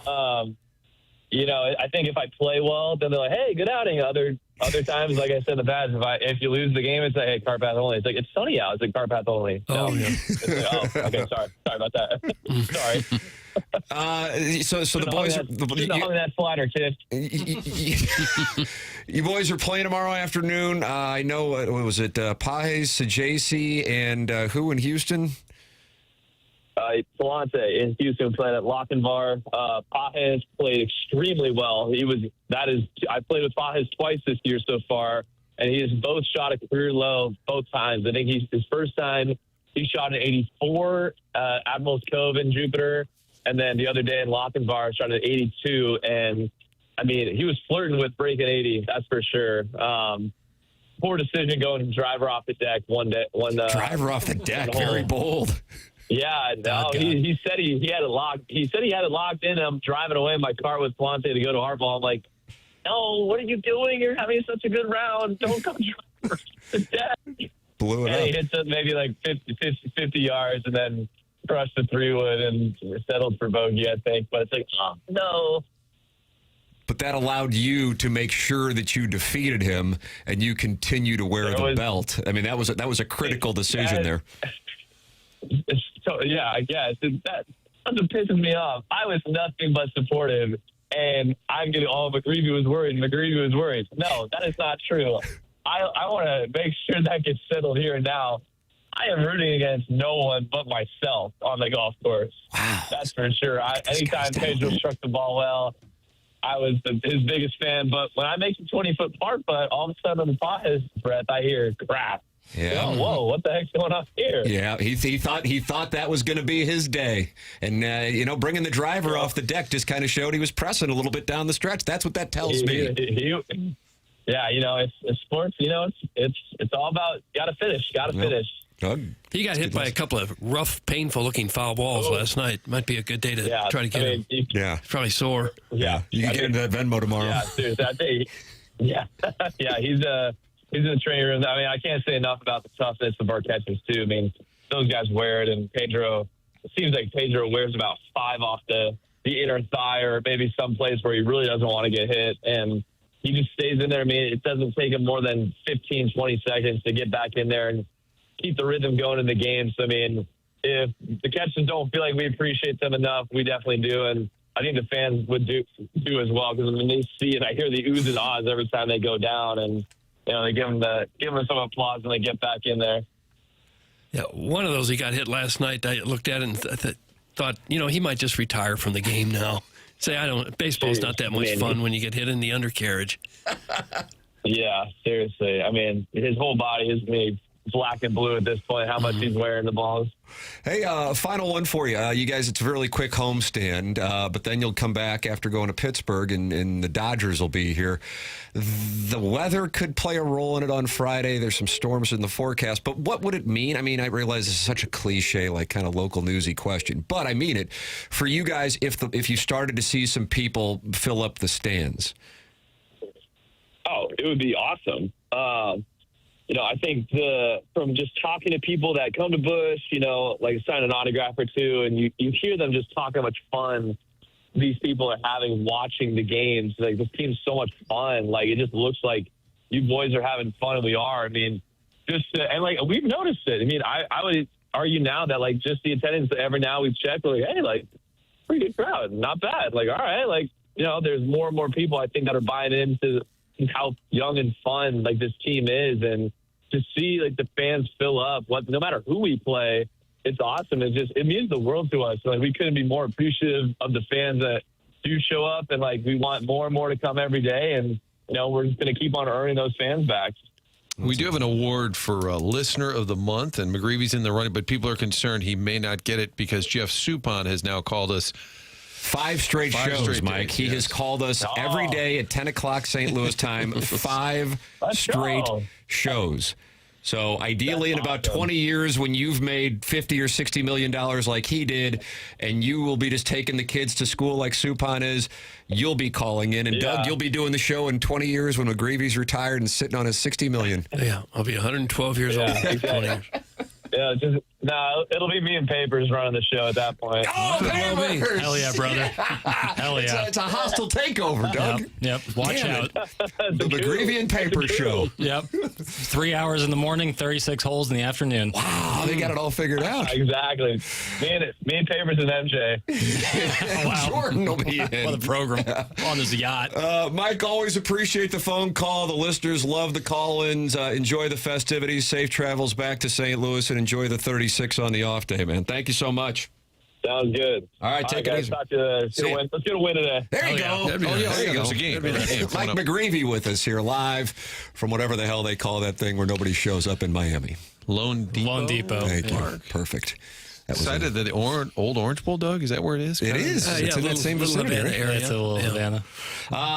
Boy, they love when McGreevy calls into this program. 314-399-9646, and you're welcome to call in as well. Doug Armstrong is going to be on the Polos Plus Dacia. He's going to be in the Stiefel studios here in 27 minutes. You're welcome to get involved on the program. It is TMA. The show is presented to you by Brown and Crouppen. Online at getbc.com or by calling 314-222-2222. Brown and Croupen's local. And Brown and Crouppen is all about St. Louis. Proud of the community they founded their firm in 1979. That's Ed Herman. That's Terry Crouppen. That's Andy Crouppen. That's Brown and Crouppen. And when you get hurt, they know money can be tight, and that's why they do everything for free right out of the gate. They come to you for free. They take your calls for free. They don't get paid unless you get paid. It's Brown and Crouppen, 314-222-2222, or go online at getbc.com. Remember, the choice of an attorney is an important decision and should not be based solely on advertisements. I like that guy. That guy definitely has a mobile speaker and pops zins all around. Attaboy. Doug, that's from Benny Buckets. I didn't understand all of that. So he's enjoying the golf, playing a little music, popping some zins. He's just kind of chill. Okay. Good player. He is. A real good player. Lefty golfer, which is always righty thrower. Yeah. If you can make it to the big leagues, you might want to be a pitcher. Here we are just talking to him for about 20, 30 minutes, just hanging out on the field, Doug. Mm-hmm. He'll pitch again. Let's see, he pitched Monday. So is he pitching Saturday? 1, 2, 3, 4. I thought he was Sunday for some reason. Sunday, it would be Sunday. Yeah. And you can be an average starting pitcher and make 18, 20 million. Miles Michaelis has pulled that off for how many years now? Hold on. Has he been DFA'd? That's a daily question. I don't think so. No, he just dealt this past Sunday out of nowhere. They don't have him starting games. He comes in like the second or third inning, and he shut down the Giants. He was dealing on Sunday. That actually was an issue here where he'd be terrible in the first inning. And I think we would joke, why don't they just bring him in later? He was like the inverse of everyone else, where he's like better in the second or third time through the lineup. Yeah, last outing, 4 innings, no runs. Trending up. Fine. McGreevy can have my wife. That's from the recovering alcoholic from Belleville and Webster Grove. He's usually much more enthusiastic about that proclamation. Guys, I'm always stoked to hear Mike Mack on the show. That's from the 314. Okay. McGreevy is an awesome listen. Don't ruin it! From the Big Show. With what? I don't know. Just read what's in the prompter. Doug Armstrong's going to be with us. There's a good chance we will ruin that one, though. That one I feel good about us ruining. 50-50 on that. He's going to be in studio here in about 25 minutes. You're welcome, Doug. You're going to read 2-part questions at the audience I'm not going to, no. 314-399-9646. That is coming your way here on the presentation. We have now deduced from his comment that he did an interview with KMOV in which he said we could have or should have won 2 or 3 cups. We were like, okay, 19, 20, and then we were thinking, what other years? But we forgot about 2016 when they were in the Western Conference Finals. And maybe he looks at some other teams that were early exits before then as having that potential. So we'll talk it over with him on that. And, of course, off-season moves. Doug Armstrong at 9 o'clock on the Polos Plus dossier. This is TMA live from the Stiefel Studios on 101 ESPN.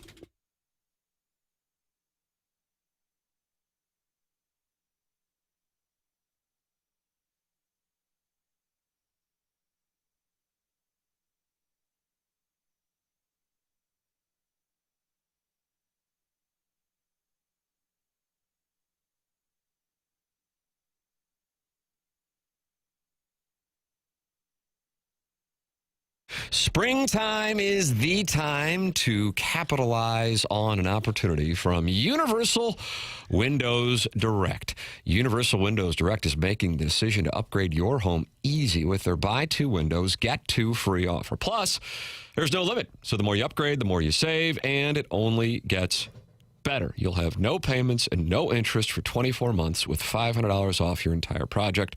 Work with their team of experts to give your home the fresh feeling it deserves for years to come. Call 314-334-2522 or visit universalwindowsdirect.com to schedule your free estimate today. Buy 2 windows, you get 2 free, 24 months with no payments and no interest, $500 off your entire home improvement project with Universal Windows Direct. 314-334-2522 or visit universalwindowsdirect.com to schedule your free estimate today. Like me, you'll be saying, I love my windows.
Is this Tom's Diner? I don't know who it is, Tim. The great Suzanne Vega. Yeah. Did she do Luca also? Yeah, she did. That's two I think it was pretty big 87. ones. Feel good about that, too. Could sell a couple 86 shows. and 88's live, but you can bet your bankroll on it if you want it. I don't care. Doesn't matter to me what you do with your money. Tam Avenue Capital Partners. That's who I have an obligation to. Fiduciary responsibilities, you call it, though. Cards lineups out, Tim. Yeah. I would imagine McGreevy and May and Libertor and Palante are happy it's not their day with the ball.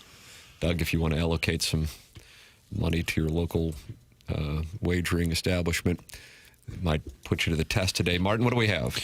Well, who's been one of the better hitters on this road trip would be Mason Wynn. Started getting a groove, a little extra base punch. No, let's shut him down for the day. Really? What about Alec Burleson? He's always a good hitter. But I'm going to give him durable guy. Let's put him. I'm going to give him and Wynn the day off together, and then that Walker, who maybe he's cooled off a little bit, but he's a threat, big bat. I think I'm going to give all three of them the day off. None today. of them are playing. Yeah, Don't give us a Slurpee because, hey, we're trying hard. Well, Ramon Urias has earned a chance to hit cleanup again, Doug. First time he ever did it was that Detroit opening game. I've got Weatherholt, Herrera, Gorman, Urias cleaning up again, Doug. Did I say Urias was hitting fourth? Yeah, you did. Jose Fermin, Nathan Church is sixth, JC, Pedro Paez, he's about to turn the corner. And then Vic Scott hitting that. Do you take pot?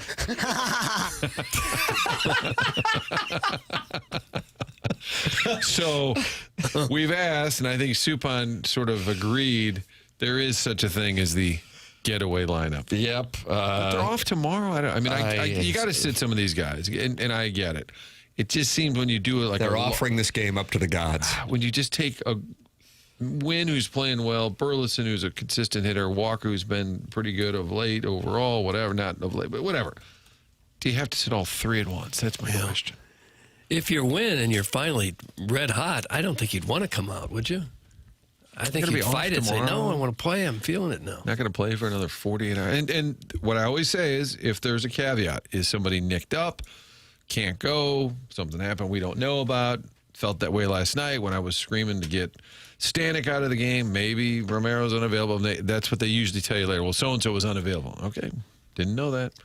But barring that, it looks like a traditional, we'll just see what happens kind of lineups. Not robust. What's the over-under? That's a great question, Martin. As you can imagine, the Tam Avenue Capital Partners over moving markets 8.5. 8.5 under. You thought 8.5, and the Cardinals, it was about even money when I took a look before coming into the station this morning. Marlins now minus 143, as Las Vegas is not necessarily tickled by the lineup that's going out there. What about Jansen Junk? Nobody has faced. Jansen Junk is the starter. No Cardinal has ever faced Junk.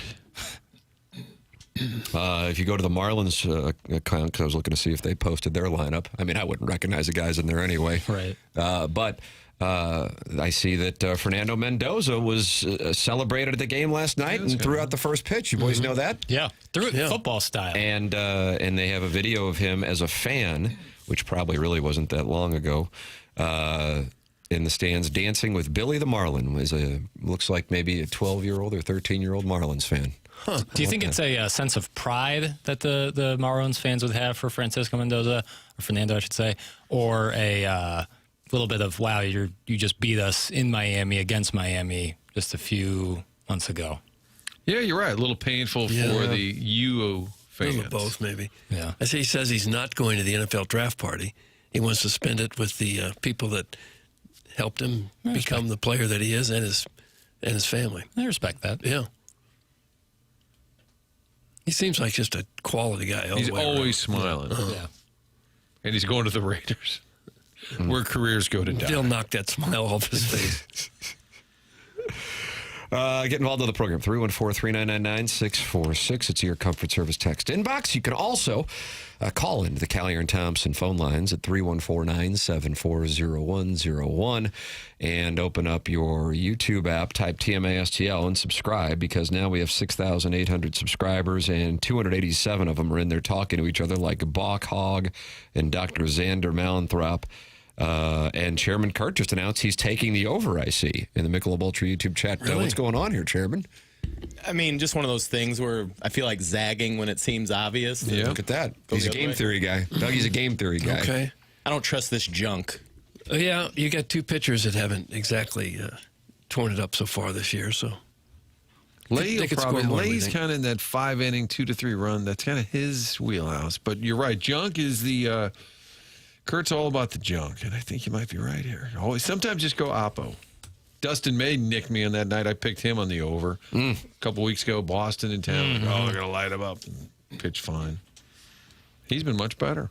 Let me see what the Marlins schedule is here, Doug. This will factor in what the Tam Avenue Capital Partners do. Now you're sitting there going, well, why would it? Well, they've got the day off, and then they're heading to San Francisco. Martin, you like Marlins logistics? Are they heading right to San Francisco after this game and have a day in the Bay? Got the 6-hour, 7-hour flight?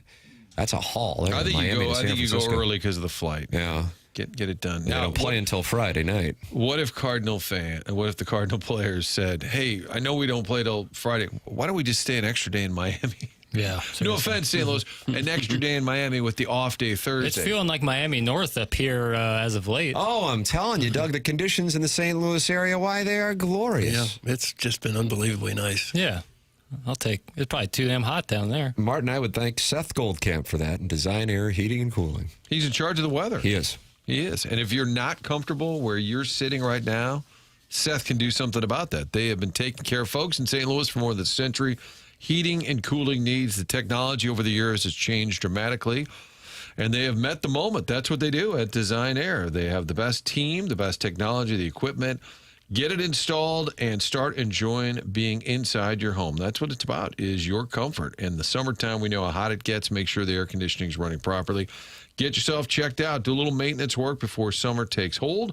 Get online at designairservice.com and just know you're working with the best HVAC team in town. So many testimonials shared on this show. Keep them coming. We love passing along those stories. I have my own personal story, which got the new furnace back in November. Not a single problem. Installation, the whole process starts with the explanation. What's available? All of it from day one has been great. Get online at designairservice.com. Send your emails in on the Polos Plus dossier. We'll have the Design Air Heating and Cooling email today at 9:45. Doug Armstrong in studio with us here in 10 minutes. And we've been joined by Mike McGreevy live from Lone Depot Ballpark in Miami. Hell, I don't know.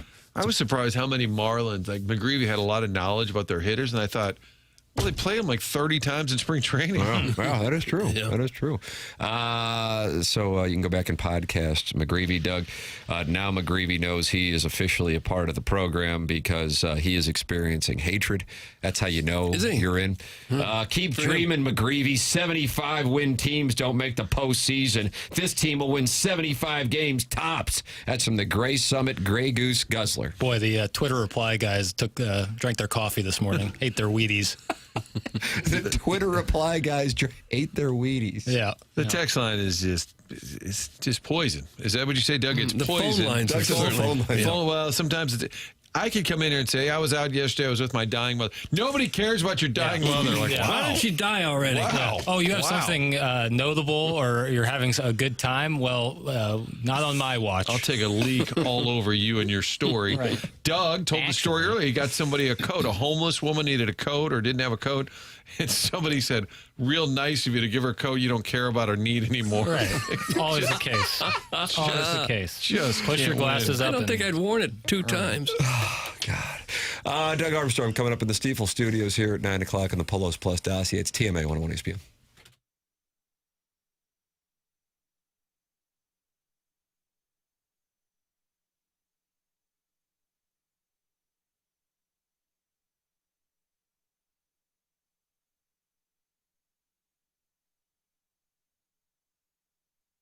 AutoLoanPro.com, the website I've been telling you about. If you are in the market or maybe a family member needs a car, not sure what they can get approved for, maybe there's a situation or a circumstance in the past, and they're just trying to get into a car, trying to do it with little to no money down, also looking for the best rates possible, well, you're in luck. That's the site, AutoLoanPro.com. Financing a car, you need a pro.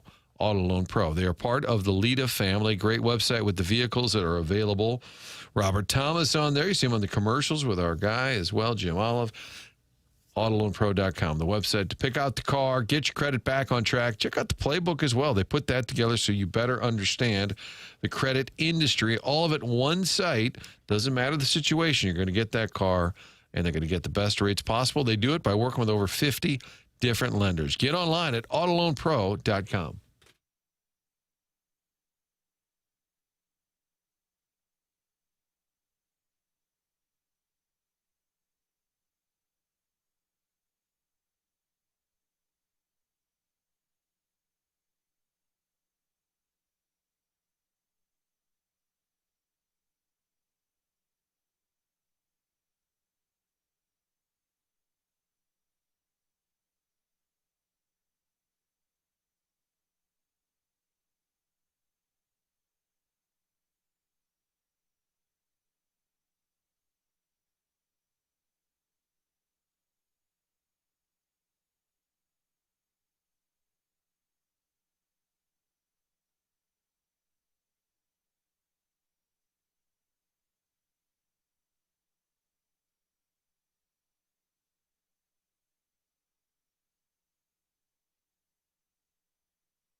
Ba. Ba, ba, ba, ba. Ba-da. It's TMA 101 ESPN coming up here in about, I'd say 5 minutes. Doug Armstrong's going to be with us. Looking forward to having him in studio here on the morning after. Doug Armstrong on the Polos Plus dossier. Also earlier in our 8 o'clock hour, we were joined live from Miami by Cardinal starter Mike McGreevy as the Cardinals try to take 2 of 3 from the Marlins. And the lineup would make it one hell of an accomplishment as Urias is hitting cleanup. Fermin is hitting 5th. Yeah. Good day maybe to just get outside and then check the box score afterwards. Would be my recommendation. Well, have we checked Miami's lineup? Are they doing the same thing? I don't think that's where I saw that Fernando Mendoza threw out the first pitch for the Marlins last night. They haven't posted it. I think they might be on the Bobby Bonilla plan where they show up 15 minutes before the game and just go, okay, we'll just get through this. And Bobby would be late because he forgot his guitar. They wanted to bring to sit in the clubhouse. He would play while watching Wheel of Fortune with clubhouse man Don outside. Yep, there you go. Doug Armstrong coming up next year on the program. It's TMA 101 ESPN.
This is Jackson with the Sports Center update brought to you by Universal Windows Direct. Cardinals, Marlins today, 11:10 a.m. Kyle Leahy on the mound for the Redbirds. That was another Sports Center update brought to you by Universal Windows Direct. You'll be saying, I love my windows.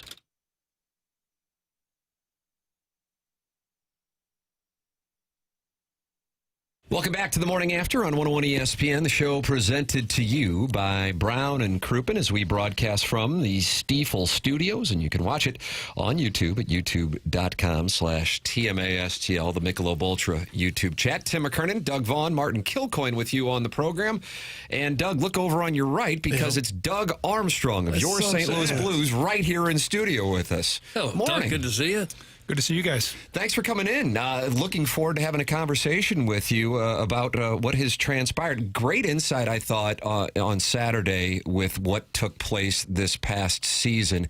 And a focal point for both you and Jim Montgomery was the start to the season. He was really specific on that Kings game and saying guys just weren't ready. When you look at the start to the season, was that something that you saw as well that stood out that led to the team not getting off to the start you'd hoped for? Yeah, I wasn't as specific as him on one game. Obviously, opening night wasn't. It wasn't great either. We didn't come out of the gates flying on that night. And then I didn't think we played a great game in Calgary till the third period.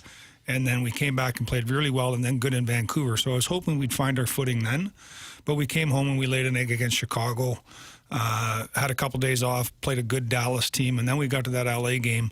And I got to say, I was a little surprised at the magnitude he put on that one game. I think it went to overtime, if I'm not mistaken. And but yeah, I'm not surprised, but I think there was more than just that one game that put us in that spot. I think it started training camp. I didn't think we had a highly competitive training camp. I thought the belief, and we tried to talk about it with the coaches and internally, that you can't live off of yesterday.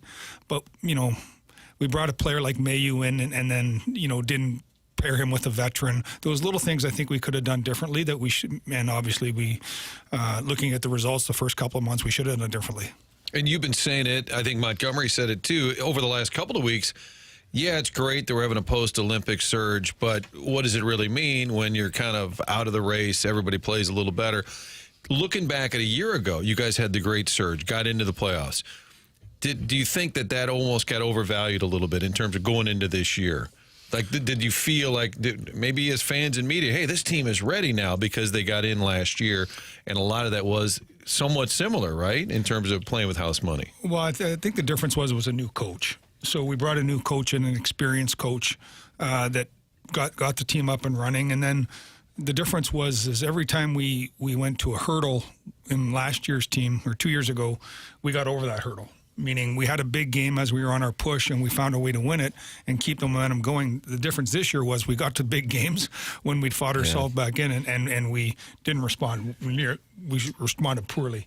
Responded very poorly in the San Jose game. We got off to, I think, a good first 7 or 8 minutes, if I recall, were good. And then they took the game over, and then we pushed back in the third, and same thing with LA. And we weren't prepared at the start of games to play the full 60. We didn't have that same maturity level that we had maybe the year before. And when I look back on it, like we did input Tucker and Mayu into a team, and we took 2 players off our team that combined had 2,500 regular season games, and Leddy and Suter. So there was things that went into it, but I think that I believe with the new coach, with the ending that we had a couple years ago,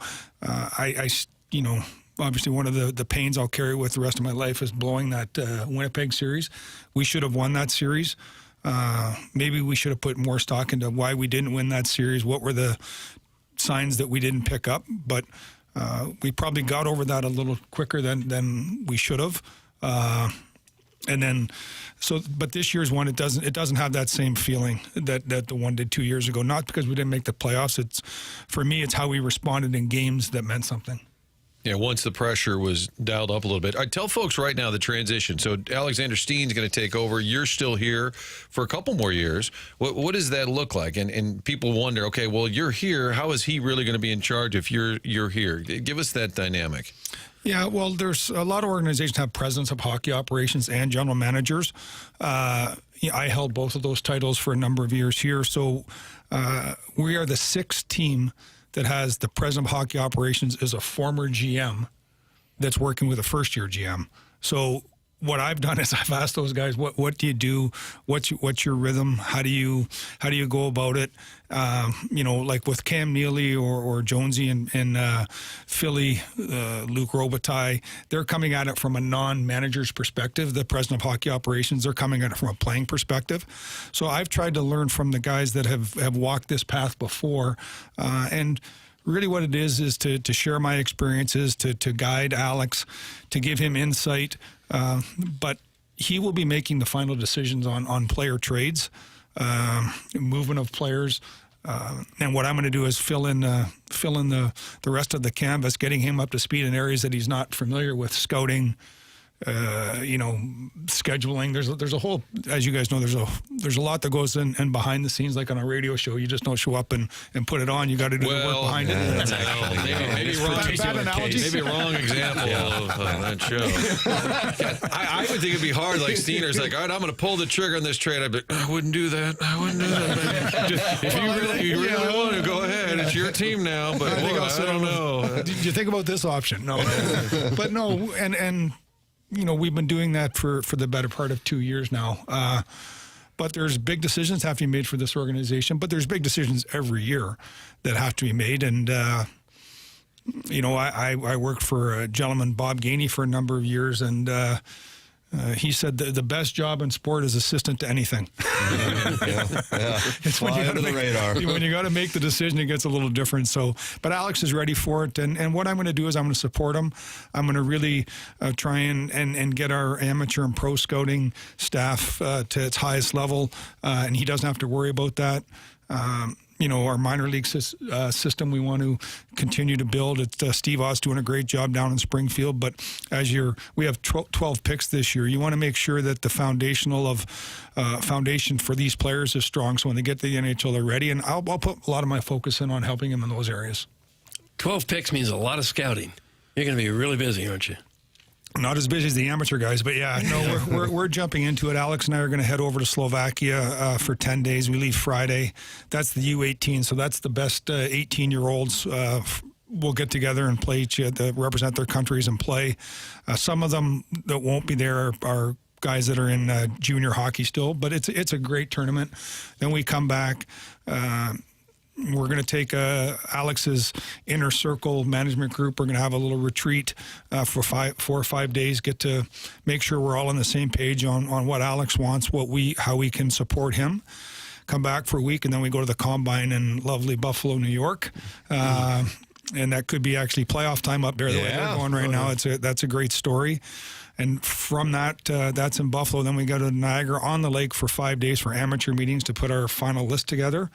Come back for a week, have our pro meetings to get ready for free agency. Take another week to prepare. Then we have the draft, and then we have the development camp. That's the end of June and early July, free agency, and then it's put our feet up. Yeah, settle in. Yeah. Doug Armstrong, kind enough to join us live in studio here on The Morning After as we broadcast from the Stiefel Studios. Tim McKernan, Doug Vaughn, Martin Kilcoyne with you on 101 ESPN. I want to ask, and some of this is observational, so you please, if you're going, now that isn't an accurate assessment. We had Robert Thomas on the morning after the deadline. And my read, I don't want to speak for Martin and Doug, was that he was irritated. And then at the same time, it looked like he took some of that irritation and then took it out on the ice and had a hell of a standard of play for the final 6 weeks of the season. But then it became this dynamic of, okay, is he going to be here for the long haul? And then if he is here for the long haul, can you have him be here for the long haul and not be the captain? And I know both you and Jim Montgomery talked about the captaincy and how you don't necessarily need to have a captain, but it struck me as it's important to Robert. How are you guys viewing Robert Thomas with the short-term future here in St. Louis, Doug? Yeah, Robert's an elite player. I think I said the other day that he's an NHL #1 center, and not every team has one. I view his talent. I see his talent every night. I think getting ready for international events, when I was explaining his skill set, I think he's one of the best 5 passers in the world right now. And that's something that I put a lot of stock into. He's made multiple wingers better over time. I'm not sure. I didn't listen, unfortunately. Sorry. What? His irritation, I wasn't aware of that. I assume he was irritated because we're all irritated. We're at the trade deadline. We thought we were going to have a good season, and we traded players away. I'm a big believer, and I think I've said this on numerous occasions, that the manager just performs what the players tell him to do. Meaning, if we had have been in a playoff spot, we may have added. We certainly want to subtract it, but there was enough information there that they told us that this team isn't functioning at a level that's good enough, and so we responded by making trades. As far as the leadership, I believe that leadership it's a team thing now. I think you see it on multiple teams. He's part of our leadership core for sure. He's a big part of it just because of his stature on the ice and in the room, his experience now. He's one of the 4 players left from the 19 team. We're going to rely on him, and I understand the frustration of being part of a team that wasn't functioning. I know time is somewhat tight for you. You got other commitments, but if I can just throw out some names and let's walk through it. What do you see in Jordan Kyrie's future with the Blues? Always tends to be a hot button issue for us here. A high goal scorer until this season. What's next for him? He needs to have a big summer, obviously. He's a 30-goal scorer multiple times. This year wasn't a good year for him. I know the name comes up. I'm more concerned on why he was one of 5 or 6 top players that didn't have a good year. If he was just the only one that didn't perform, then it would be easier. But again, you take away the post-Olympics, which you can't take it away. But up until that point, I would say, did we have anyone in our top 6 having not career years, just their NHL standard years? So my thought with Jordan was he was part of a group of guys that we couldn't get to function at that level, and we have to dig into that, and that's something that Alex and Jim are going to have to figure out why we couldn't get our best players to perform, not overachieve, just achieve to the level that we expected. Any chance you would make a trade to, quote, shake it up, or to move some guys who've been here a while if you can find a trade partner? Is there value in that? That's a great question for Alex Steen. Okay. How great was it to say that? Wow. That felt easy. You're going to be using that one a lot. Tim and Steen will be here next Wednesday. I think... But is there value when you have a group that's been together a while? My track record, I think, would show that I don't trade for the sake of trade. I'd rather, lose with people so I can win with them later. Meaning, I just don't think the first solution is called the moving trucks. I think I'd rather work through it. And when you can't, or when something transpires, you have to make a trade. But I just think if you want, and loyalty it's a term, but it's not blind loyalty, and it's not loyalty like, we get along together, we all have to, barbecue and stuff together. It's just. It's a business, and I like to work with the people that I know the most, that have the same values that I have. So a trade for the sake of a trade, it might give you a little bit of a flash, but I think the underlying currents of why you made that are probably still there. Binnington seems like a guy who would fall into that camp where you guys have a lot of respect for one another. If he gets a great opportunity to play more somewhere else, maybe it makes sense. But he holds some of the cards, right? 14-team, no trade. You guys can do some stuff without his permission. Is it unreasonable to think you just keep both? I mean, money-wise, it's not unbelievably expensive, right? No, and again, we'll have that in our senior management retreat. We'll go over all those. We're going to go over every player at that retreat. We're going to, chart a 1 and 3 year plan that Alex and I can deliver to the ownership group. But with Binnington, I think having 2 quality goaltenders is important in today's game. Now, next year's schedule is going to be the least compressed that we've had in a long time. Just no 4 nations, no Olympics, and then it's going to get into every other year. Going to have a compressed schedule with the World Cup and then the Olympics. So next year's schedule is going to be a little less compact. We are adding 2 more regular season games, though, going from 82 to 84. And it's nice to know that when you're one of the 2 goaltender goes in, your team feels they still have the same opportunity to win. And the other thing, too, with Jordan Binnington, he's such a great competitor. And he's a great teammate too. He truly wants the best, but shame on anyone if they think he's just going to roll over and give jobs away. I know this guy. He's going to prepare. He's going to be a great teammate.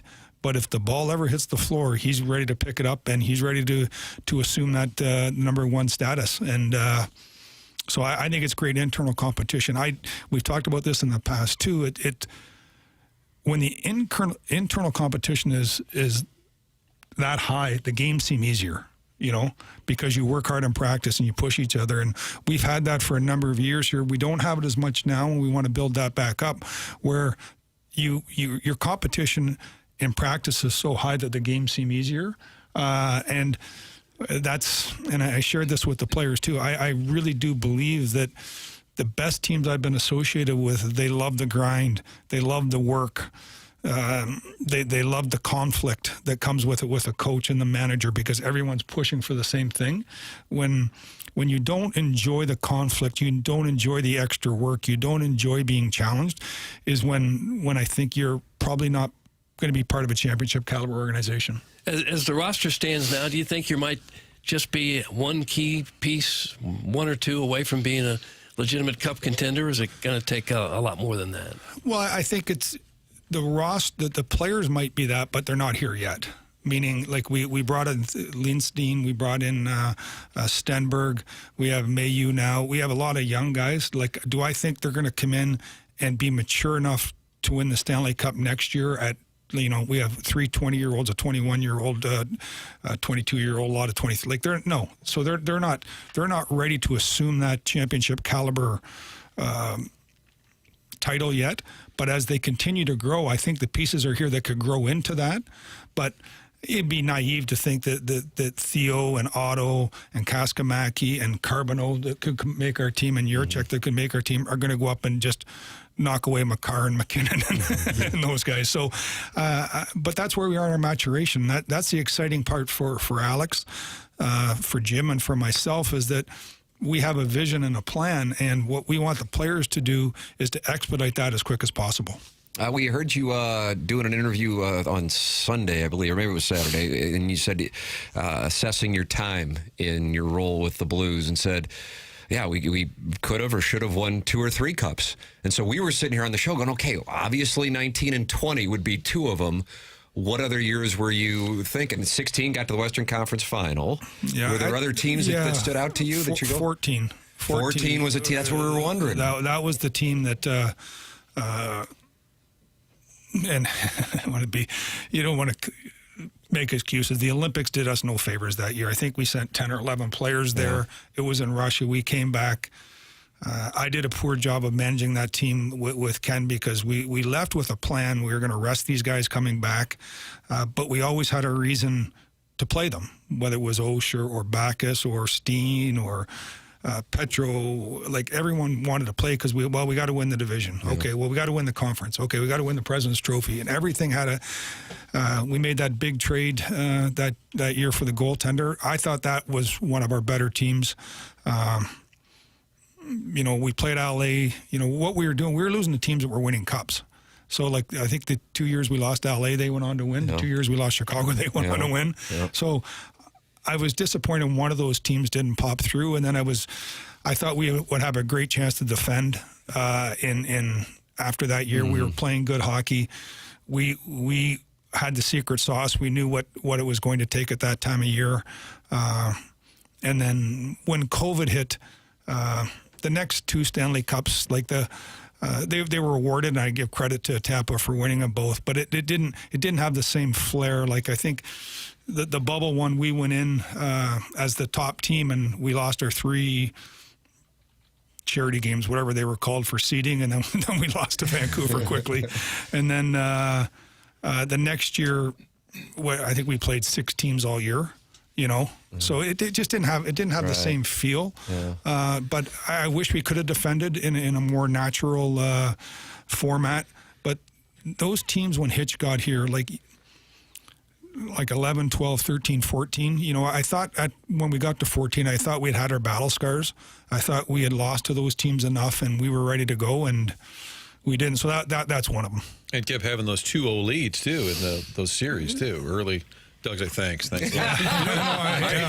I think it would be great now that you're into this more advisory role. You could just text in Doug in West County, like, what the hell is this Steiner doing? What would the Blues think? Just a I'll get my own handle. Burner, yeah, get your own handle, little burner account. Yeah.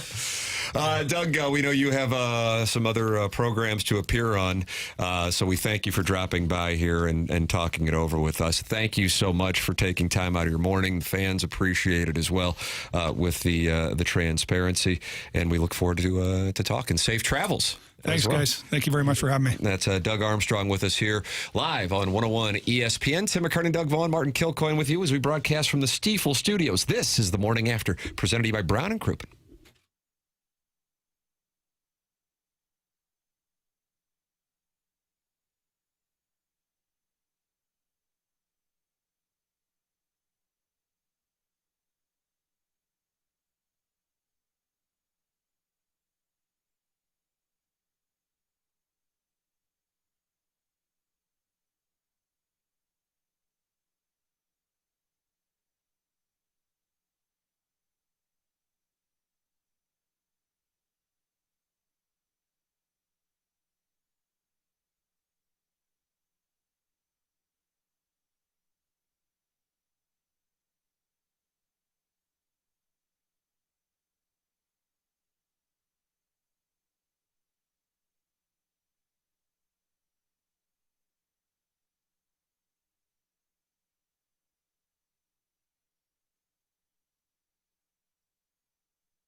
Well, Doug, you wanted it. You got it. I really wanted this one badly. Thank you. Doug told me in the break, he's like, if you don't play Moby, there's going to be a big problem. Doug Armstrong or Doug Vaughn? Yeah, good question.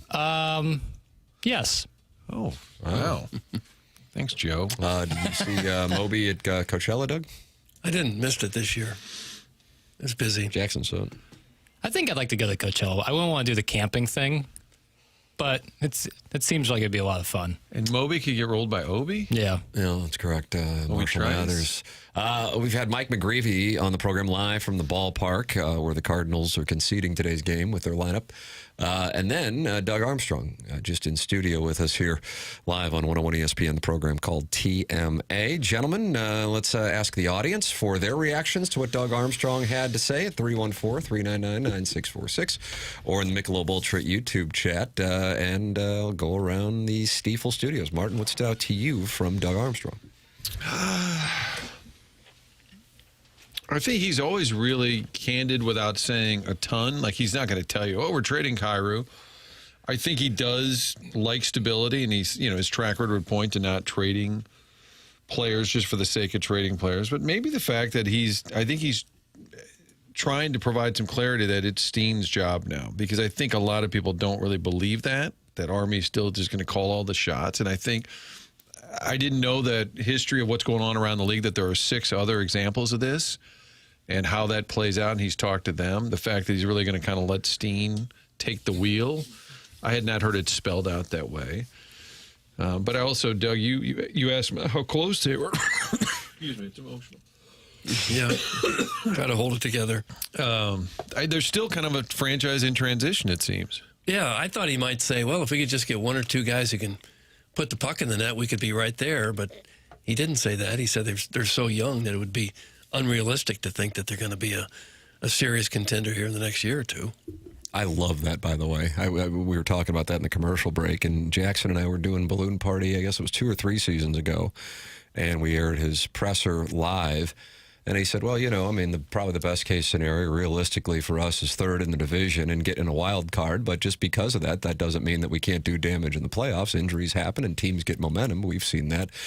I also think, theoretically, if you wanted to go to the meta play perspective, you set expectations low. And then that gives people reason for enthusiasm should low expectations be exceeded. I don't know. I think he's just kind of calling it how he sees it when he says, are these young guys that we have, and he listed a bunch of them, going to be ready to go up against McCarr and McKernan? Probably not. But I also can understand the other side. You go, no, well, that doesn't really excite people if you hear a guy in his position say that they're not close. But I also think hockey fans probably know, they're not. You watch some of these teams that are flying around the ice right now, and you go, the Blues probably aren't in that class just yet. But a couple of years, they can be. Maybe the most telling statement was how much that Winnipeg loss still stings, and he said we got over it too easily. Like, they kind of moved like, we're a great team. I love that. They were kind of lucky just to be there. Hey, good for us. We got in. Oh, well, we had a rough 7th game. Well, that was a horrible loss. And the fact he acknowledged it was kind of just dismissed as no big deal, and that they didn't learn the lessons from that. There are these moments over the years of doing this show that stand out to me as like moments on the St. Louis sports timeline that surprised me, I guess, in some ways. TMA hadn't started yet, Martin, during the Mark Bulger, Kurt Warner thing. That was a really odd one because it was divided along the lines of religion, which was really weird. But that played out. And then you've had some strange things pop up here and there that you didn't necessarily expect. And one to bookend it 2 decades later, I remember coming in here and doing the show the morning after that. And there was a lot of serenity, but maybe it was perhaps kind of like religion. And that was the way that people got through it, was to go, well, all that did was show how close we are. And this is a young group and they'll be back next year. And I'm going, okay, I guess, but a lot of things have to fall into place to get to that point where you're in Winnipeg 2 minutes away from getting to be one of the final 8 teams. What else can you possibly do? See, I don't view it as they did something, quote, wrong to lose that game. There were really some flukish things, but there was a big picture problem with the way they handled 6-on-5, but that really wasn't a problem in 2025, 2026. But to lose that opportunity and that momentum, that is something that I thought that, people moved past. But I think it was so damn devastating that you didn't want to dwell on it. And so you tried to move on. And then there was some carryover, perhaps, into the start of this season. As hard as that was to watch as a fan, you can imagine it's got to be soul-crushing to be the guy who put the team together, and that's your life. That's all that you go to work for. You spend 12 hours a day working on a team like that, and you think you got a huge win over a very good team, and then have it snatched away in the final second.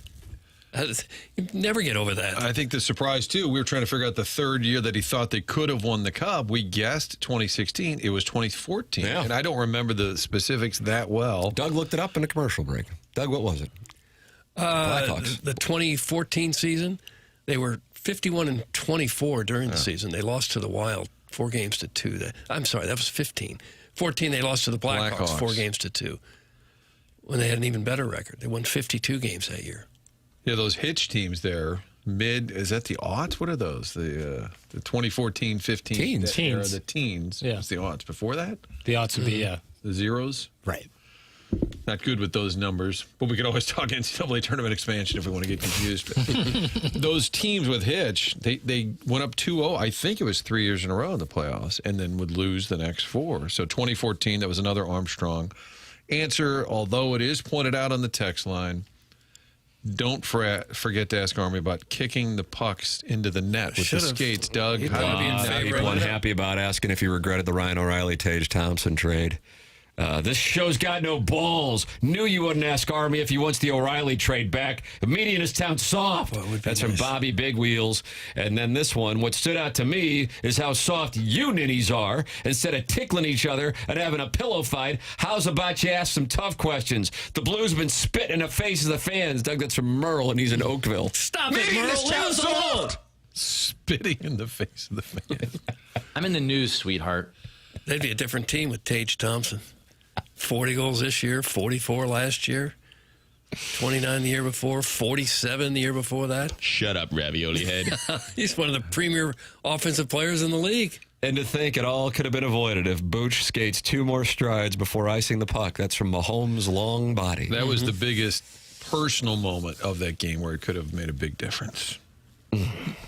Because you never know when you're going to be in the playoffs again, and you have a chance to take out the President's Trophy winning team. It is stunning to me how quickly things can turn around, even for the best teams. I mean, last year you had Florida, Toronto, Winnipeg, all some of the best teams in the league. They had horrendous seasons this year. None of them even close to making the playoffs. So maybe you can get good that quickly, too, just as quickly as you fall apart. Specific to Florida, they dealt with, I don't want to say historic, but severe injury situations this year. So that explains that. But then taking it back to clearly how much, Martin, you made that observation, that the Winnipeg series bothers Doug Armstrong. That's what I was thinking. I mean, when you think of 2019, you think of the health they had. An injury can blow up a season. Multiple injuries can really do it in, and we saw that here in St. Louis. Not to say that was the reason, but you just never know when you're going to have those opportunities. Now, I mean, what can you do outside of, dwell on it and then learn from it? But again, I don't necessarily think the loss to Winnipeg was a case of there's a lot to learn from. It was there, and you just unfortunately had some really flukish things happen in the final couple minutes that likely wouldn't happen again. And alas, it takes you away from an opportunity to carry that momentum you had following the Four Nations into playing a team of the caliber of the Dallas Stars. Hey, Doug, to clarify, because the text line is going crazy, you're not saying you want the O'Reilly trade undone, right? No. You don't want that back. No, you're just saying it's hard not to look at the success of Thompson. Right. Well, it would have been nice to have him, but getting O'Reilly brought you the cup. You're good with that. Yes. Okay. I think had they known the player that Thompson would turn into, they might have tried to get Buffalo to take someone else. Is there anyone else on our roster you might like? Because this guy has turned into a perennial all-star. Sharon and Clayton is really pissed at you. Okay. What kind of, I've never, fluky? Fluky, she probably meant to say. What kind of fluky do you have to be to think Flunky? the Ryan O'Reilly trade was bad? Unreal. Sharon, Clayton. A lot of folks seem to think that's what you were saying, Doug, is that it was a bad trade. They always exaggerate. Okay. Read this dumbass text. Okay. I did. You know, I'm still not over the Steve Carlton, Jerry Royce that's trades true. of the 70s. You think what that cost the Cardinals? You didn't even ask him about Holloway. Some pork steak. Okay. And Army had an answer the other day saying, and a lot of it was covered in that. We could actually do like about 2 hours with Army, or an hour at least. We were told about 12 minutes is what they wanted it to be. We went about 20. Right. He said about Holloway extension the other day, his answer was, I need to see him healthy for a whole year, which again is a candid answer and probably the right one. Yeah. Usually Great the years, player, just hasn't been able to stay healthy. The years when your team makes a long run and you go all the way, you avoid injuries to your big stars. I think that happens in every sport. But they love Holloway, but I think before you throw a huge number on him, listen, if he could just sit here with no microphones, you say, Jesus, what are you going to do about Buchnevich? Terrible contract, huh, Doug? I mean, that's what you'd love to talk about. Mm-hmm. He's not going to give you an answer, but I'm sure. Can you package him? Remember, there were a couple of years in a row he was able to unload. It was Yuri Latero. There was another guy. Who was the other guy? The Russian guy. They packaged. They just kind of had a way of getting these guys out of here. Yeah. I don't know if there's any way to kind of sneak them in the deal. Like, I'm sorry, you also took Booch in that deal. Because that one is really sitting there as a bad contract right now. More so than Kyrou, who might, if he's here and people hate him, even if if he comes back, but he scores 35, it's not a bad contract. Buchnevich, that's a tough one. Yeah, I don't know what they do about that. They'll probably have to eat that one. Yeah. Maybe I don't think you could get much in a trade. You're kind of at the Arenado negotiating table. That's correct. That's a toughie. That's exactly right, Douglas. Douglas? That's Douglas. Oh, wow. See, he knows that's a What's toughie. the context there? Did you guys pepper him? Hey, Douglas, what's the schedule next year? And they say, ooh, that's a toughie. Yeah, see? We put him to the test. James Carlton's a longtime sponsor on this program. He's my insurance agent, and I would like to recommend him to the audience. Jackson Burkett is now a client, and I've been a client for 7 years. The customer service you get from James and his team at the Carlton State Farm Insurance Agency in Webster Groves is phenomenal, and it gives you peace of mind because usually when you're calling your insurance agent, there is an urgent need. So customer service for a truly wonderful operation is a necessity, and that's what James and his team deliver. Now, in addition to that, they save you money. And for a lot of people, that's all that matters. And in James's case, you're going to save money and get the great customer service. There's nowhere I would rather go than James Carlton and the Carlton State Farm Insurance Agency at 314-961-4800 to go online at carltoninsurance.net. If your insurance costs a leg and an arm, call James Carlton State Farm. We've got the Design, Air, Heating, and Cooling email today coming up. You can always podcast the program. Schaefer Doors sponsor the podcast. And we've had Mike McGreevy live from the ballpark in Miami and Doug Armstrong in the Stiefel studios. Design, Air, Heating, and Cooling email of the day coming up next. This is TMA, presented by Brown and Crouppen on 101 ESPN.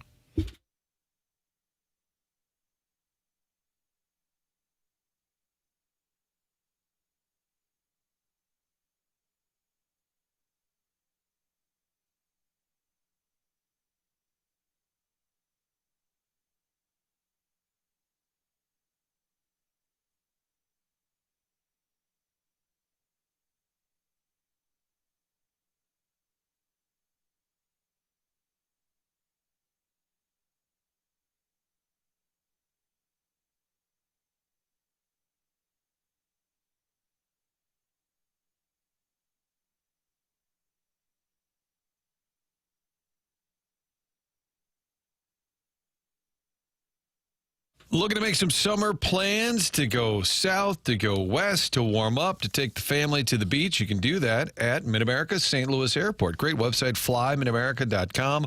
Low prices on Allegiant Airline and great destinations, whether you're going to Fort Myers, Orlando, going out to Vegas, and going to South Carolina, all these Gulf Shores, all these places where you just want to go and relax, take the family on a trip. You can do it with the convenience of Mid-America's St. Louis Airport. Park there on the lot, walk into the terminal. It's a short walk, And before you know it, you're at the gate. I think about 20 minutes was the average from car to gate. That's just unheard of these days when we're talking about travel. FlyMidAmerica.com. That's the website. Easy to get to from downtown St. Louis, located in Muscuda, Illinois. A lot of folks have figured this out over the years. That's how I flew down to spring training. It was great. Easy experience.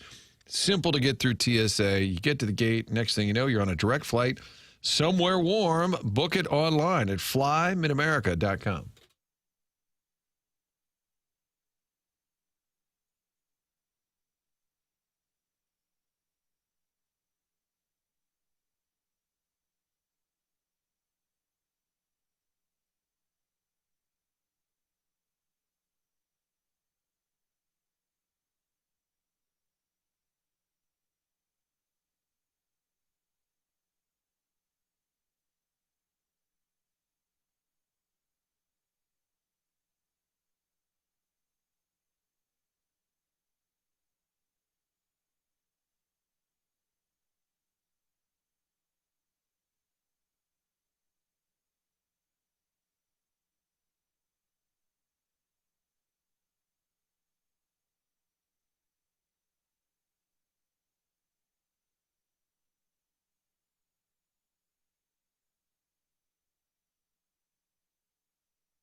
Like this one, Doug?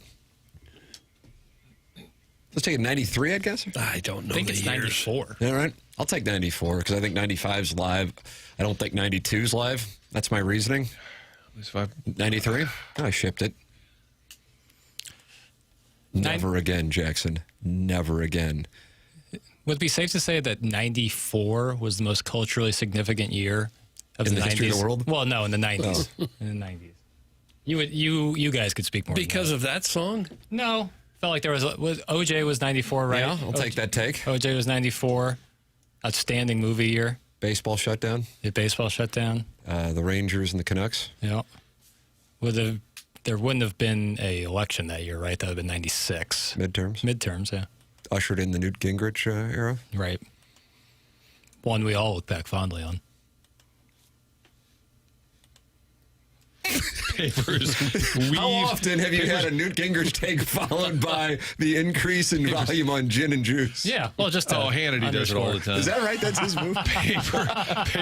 Papers weaves in a political shot and then pots up Snoop Dogg to kind of gloss over that Doggy style, he baby. waded into those waters. Doug, Kurt Cobain. That's from We Too Low. Yeah. Okay. Yeah, I was just going to say that. Real groundswell of support for my take. Well, it wasn't even a take, more of a question.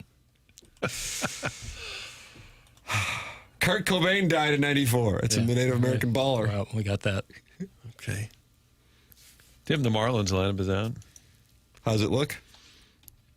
Unknown. Similar to the Cardinals, then.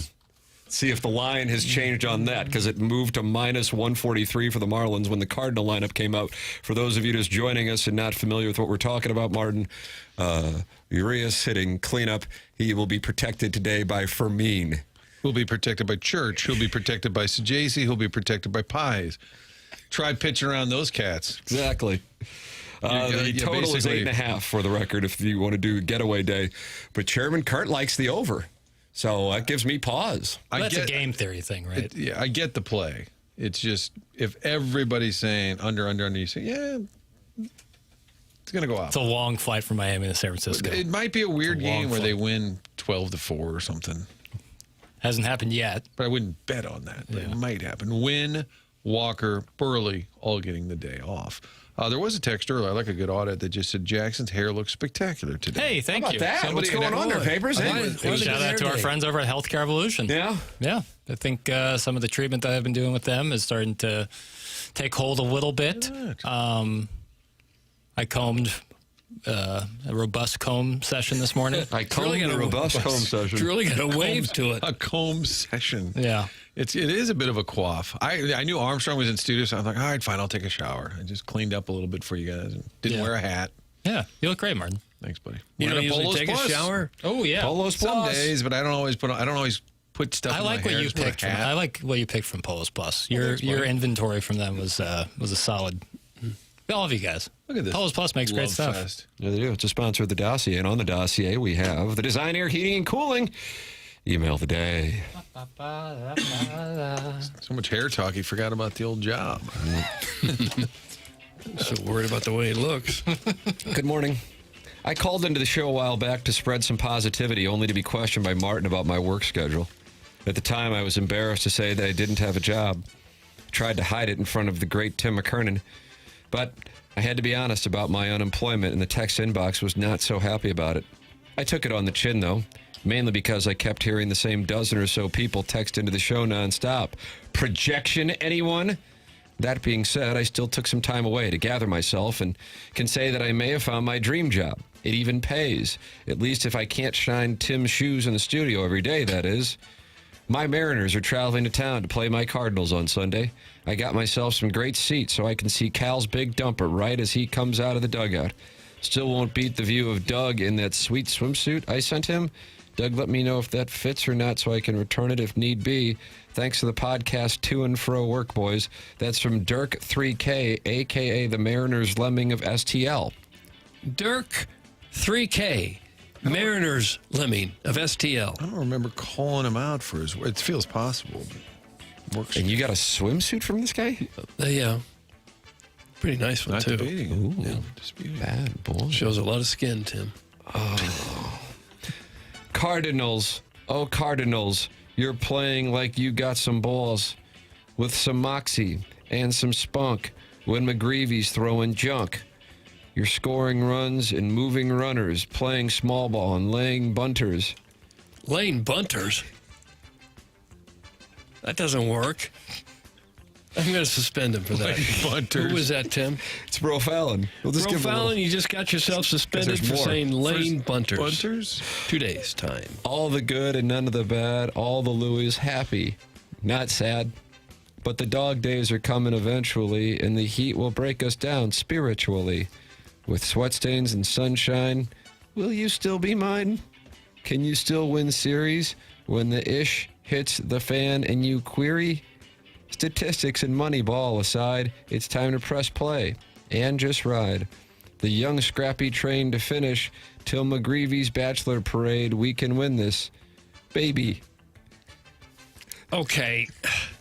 Is he done yet? Yeah, that was it. Bro I'd Fallon. love to see the sabermetrics on how often a poem gets you a win, because I think it's bad and zero.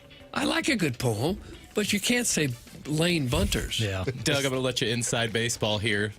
Weekday in the inbox here. Was it? Okay. Well, you got a buck swope coming right here. 18 months now on 101 ESPN, and this presentation's finally hitting its stride. This week, you've covered the hard-hitting topics like 3M bars that double as check cashing providers, what's it really like inside those truck stop showers, and the expanded NCAA tournament field, while remedial math boys struggled for what felt like 20 minutes to calculate the difference between 76 and 68. While angry texters demanded you talk about sports, you workshop the logistics of being double-booked at a Mizzou booster event in Webster when you're supposed to be hosting a Make-A-Wish podcast for everyone's favorite geriatric pervert. Oh. Doug, that line sniped me. That's the benefit of not reading the emails until I'm reading them on the air. Mm-hmm. That's the name of the podcast? Make-A-Wish podcast pervert? for everyone's favorite geriatric pervert. We call it After the Morning After for SEO purposes. That was V1. Geriatric pervert. I thought it was about Doug. You're talking about Iggy. I'm sorry. I kind of zoned out for a minute. I got it. I did text Martin from a bar this past Friday afternoon. Under Siege was playing on the TV, and I captured the moment when Erica Laniak jumped out of the cake. I'm not sure how Film Bitch would struggle to understand the appeal of watching a movie at a bar, but some people like some things, and some people listen to watch-along podcasts. You listen to watch-along podcasts? Sure. Do you really? Yeah, it's like a director's commentary. So you're playing a podcast while watching a movie? Yeah, some of the podcasts. Is that right? Oh, for heaven's sake. Oh, it's rare, but yeah, sometimes if I've seen the movie How does 100 Swope know times. that? I've said it before. Oh, is that sure. right? Yeah. Give me an example of a film you've listened to a podcast simultaneously. I'm aware of that with Dark Side of the Moon and The Wizard of Oz, Doug, but I didn't know that there was like a... Did you ever see the movie Babylon with... Was that a David Gray song from 2010? Maybe 2000. It was also an underrated Damon Chazelle movie from... God Doug's mad as a hornet. Doug is mad as a hornet. 2022? And Doug, did Damon Giselle produce that in podcast I liked to watch along with it. I enjoyed it. What? What do you mean, what? I mean, what? Damon Giselle? Damon Chazelle, yeah. Oh, sure. He made La La Land. He made Whiplash. Oh, did he? I'm on the Whiplash train. He made First Man with Ryan Gosling. Okay. Quite the little director. And you listen to a podcast about him while you're watching his movie? It was like a podcast, like a commentary, like a watch-along thing. And Swope does this? I don't think so. I would listen to it as Swope did it, How about though. that? Yeah, he'd be comprehensive. Ours is the type of presentation where two-time NLCS Game 7 starting pitchers feel free to drop in at any time, day after day after day, and call attention to Cody McKay's 2004 catcher's ERA, talk middle school mock trial state championships, and most importantly, voice his support for Navy caps on the road. 2026 is the year of Chairman Kurt. Don Mattingly said it made him think that Quincy Jones is in that body and producing banger after banger after banger. Cassie Moore wishes she had your hits. That's from Buck Swope, DBA, the Recess Ladies Breast. Buck Swope. And there's a Chairman Kurt image and a Cassie Moore image as well. They were an item there for a while. Yeah. And finally, Logistics are the strategic process of planning, implementing, and controlling the efficient use of resources. Logistics help unite people on either the south side or the good side of the Strait of Hoosier because everyone can relate to the struggle. That is why your long segment yesterday dealing with how to do a completely different show while simultaneously participating in yet another totally unrelated activity was so riveting, especially the part where Doug refuses to do any preparation and really just plans on entertaining the room by standing in front of the crowd on a chair like he was a 15-year-old busboy in South St. Louis showing himself off with his pleated breeches. If there's ever been a segment that can seamlessly be included in the best of for day 2 of a new show, that is it. That's from Shooter McGavin, the vice president of people who have visited Maine. And that's what we have. McGavin. For the Design, Air, Heating, and Cooling email today, we will vote because there is a chance that Jeff Suppan is calling in for the 6th straight show today, Doug. This is usually right around the witching hour when the phone Did you watch rings. the movie, the Steve Prefontaine? I still have not. I was out with my 4-year-old pitching, but my arm is sore. A lot of pitches on that wiffle ball. A lot of pitches. I got to watch it. Maybe it'll be this weekend thing. Lobbing wiffle balls is making your arm sore? Well, I mean, I'm throwing at his head to get him off the plate. Okay. You own the inside part of that plate. I mean, come on. A little chin music. Move. Right. And I'm throwing breaking balls.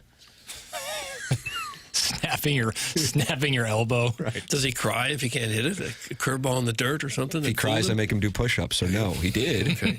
Yeah. So this is the reverse, because when your dad raised, just Jimmy, just whatever you want, put it on a tee, just half candy. Yeah, that's why I got cut at St. Louis U High, because I thought I could hit off the tee. So the Colorad's like, no. Where's the tee? That's what you yelled at. So where's the tee, Coach? We'll vote and have the winner of the Design, Air, Heating, and Cooling email today coming up at 10:55. Mike McGreevy with us earlier on the program. Doug Armstrong just in studio here in this Mark Hanna Evergreen Wealth Strategies 9 o'clock hour. We welcome you to podcast anytime you want by subscribing to the TMA STL podcast presented to you by Schaefer Door Company, or subscribe to the TMA STL YouTube channel. You can go back and watch the show anytime you want. And you can go in there and talk it over with Jock Hoare and Doug. Is that Severo Barca? Well, Try W about to hit harder than Navy caps on the road. TM pending. Is Chairman Kurt, are you familiar with what's going on in there? I just glance at it and sometimes I lose the context. No, that one was lost on me. Okay. Try W about to hit harder than Navy caps on the road. TM would be trademark. All right. Trademark's pending. So somebody else is going to counter Kurt's musical wave here with their own song, maybe? Yeah. I think Suppan just called in. I think Chairman Kurt's talking to Suppan. Really? This is unbelievable. This is becoming onboarding. This is unbelievable. Jeff Suppan, I guess. Doug, he's going to be with us 6 straight shows. Fabulous. Coming up next year on the program, it's TMA 101 ESPN.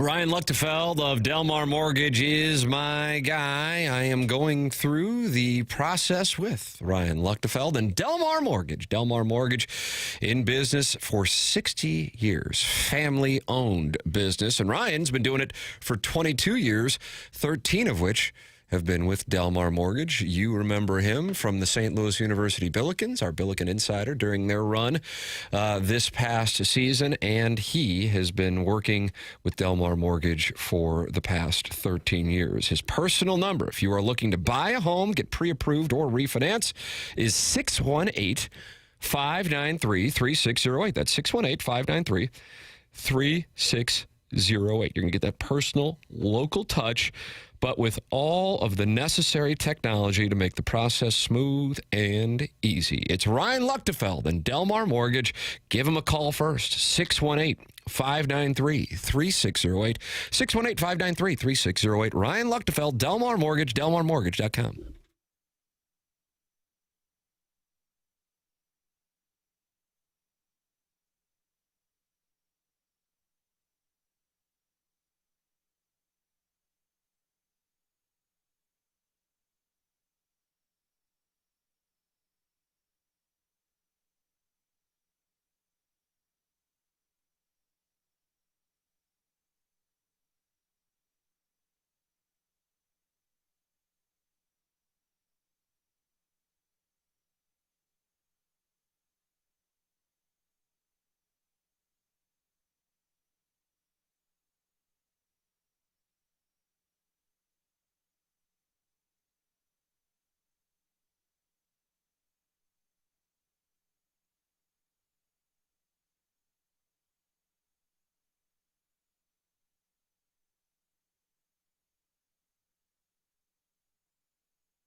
This is Jackson with a Sports Center update brought to you by Saliga Heating and Cooling. The Trailblazers defeat the Spurs last night, 106-103. Scoot Henderson with 31 points for the Blazers. That was another Sports Center update brought to you by Saliga Heating and Cooling, a Daikin heating and air conditioning dealer.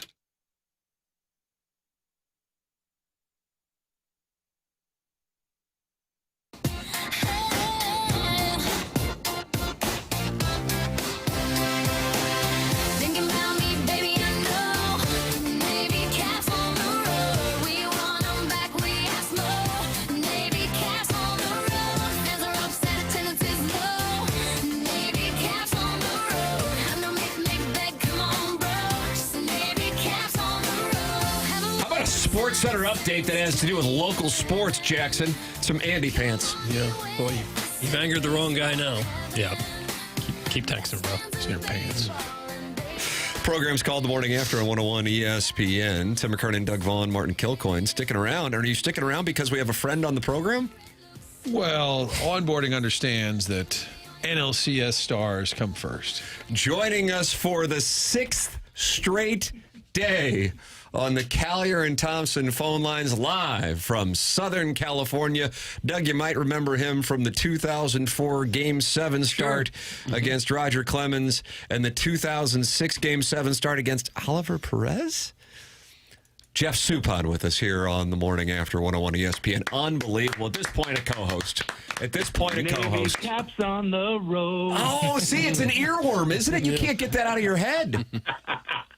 It rolls off the tongue. Unbelievable. You need to get your kids to start playing that at their schools, and now we can have West Coast appeal. Hey, I love it. I'll tell you what. Each time I hear it, it gets better. It's more catchy. How about that, Chairman Kurt? And you guys were talking off air, and you were thanking him because, Soup, you posted that on your Instagram? Is that correct?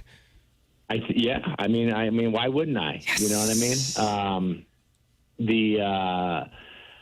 Well, first off, you know what? I didn't realize you guys are like a podcast. Correct. I had no idea, and it reminded me of 2020 when we used to do all these Zoom meetings, because I watched it a few times, and you guys were all looking down like you were writing notes, right? So what I did when we used to Zoom meeting all the time, I actually put that as my screensaver. So people are like, Soup, you write notes all the time. I go, yeah, I know. But it was my screensaver, and they thought I was writing notes. It's a good move. You got to outthink them. You got to outthink people sometimes. But, no, we talk a lot off air, you know what I mean? And now that I'm 6 days in or 7 days? Six. I mean, I had to drink extra coffee today, and I'm super tired. It's like a job. Yeah, I mean, you're a regular now at this point. Cardinals got the win last night, by the way. So since you've started calling in, they have been red hot. I mean, all I could do to help the team, you know. I mean, the third, fourth, and fifth inning, man. You know, those are big shutdown innings, and that's huge. You know what I mean? So all I can do is help, do what I can from the West Coast. I have a question. This is going to sound insulting, and I don't remember the logistics of it, but you pitched Game 7 in 2004, NLCS, and in 2006. Was Carpenter not available for game? Because normally wouldn't they go 1-4-7 with? Well, he was done in 2004. He got hurt. So 2004, he was out at that point. Right. Yes. So 2006. Yeah. And I think he started Game 6 at Shea Stadium, if memory serves. You guys went there up 3-2, and the Mets got Carpenter, if I'm not mistaken. Yeah, I mean, so Martin, so thanks for sticking around. This second insult from you, and since we started the show, since we started working together. Yes. And then Chairman Kurt did the slam when I dropped the ChatGPT, so that's one for him. I'm just making mental notes for later on. So 04 Carp had the nerve issue, and so he wasn't available to pitch. So and then 06. I am 87% sure he started Game 6, and I know I started Game 7. Yeah. You know that's true. Was the other insult when I said your daughter's GPA was about the same as your ERA? Oh wait, no, we got 3 now. Oh, 3. Yeah, that's the other one. No, but hey, that was funny because I was letting let my son Brody listen to that one, and he's like, Dad, was that an insult? I go, yeah, but it's funny. Yeah, we can take it. Like you got to be able to laugh. Hey, son, you see that house we live in? Shut up. Chris Carpenter started Game 6. He went 6 innings. He only gave up 2 runs. Braden Looper gave up 2 out of the pen. John Maine, the winning pitcher, started John Maine of the Mets. Nicked by John Maine. How about that? Setting the stage for Game 7. Yes. And what am I saying, Tim? Is there's nobody I'd want in a Game 7 more than that's clearly what I was saying. That's right. Not at the moment, but I appreciate it now. You know what I mean? Yeah, you cleaned it up right there. Your ERA in 4 years with the Cardinals was 3.94. That'd be a rough semester for your daughter at school. Oh my gosh, she would have been struggling. It would have been a lot of study hall. But you know, what's funny is that people always ask me, like, what'd you do different? And I say the same thing every single time. And I say, look, I mean, when you have 5 to 6 Golden Gloves that are playing behind you, it actually matters. You know what I mean? Like when I don't have to know, I just have to make pitches, and every starting pitcher that helps. You know what I mean? So I mean, I always appreciated it. I was very aware of it. And whoever wanted a day off when I pitched, I was fine. But I mean, it was like, it just was, and that was from Duncan, actually, to be honest with you. The pitch to contact method? Well, that and having the defense. I mean, having that type of defense. But I mean, look, if you're a strikeout guy, I mean, by all means, man, go. I mean, get your strikeouts. You know, punch your two an inning or whatever. But if you know, for the starting pitching, man, when you didn't have strikeout stuff, which was every game for me, but I mean, you know, I just pitched to contact. You know, keep the ball down, change speeds, and work fast. Both of those Game 7s featured 2 defensive plays that I think would be legendary even without the circumstances, but they happened to be in those incredibly important circumstances. You're on the mound for the Edmonds catch with the hit, the ball hit by Brad Ausmus, and then you're involved in the game with Endy Chavez's home run robbery, and that was of Roland, if memory serves. What did take me back to that and what you saw, because that was early on in the proceedings with the Astros when Edmonds made that catch. I mean, really changed the whole dynamic of the game. The beauty of it was, and I know, Martin, we were talking about this, about like when I would have conversations before games. So it's like if it was casual, like with the reporters when nobody's in there, it was, you know, and then if it went to like reporting mode, I basically left.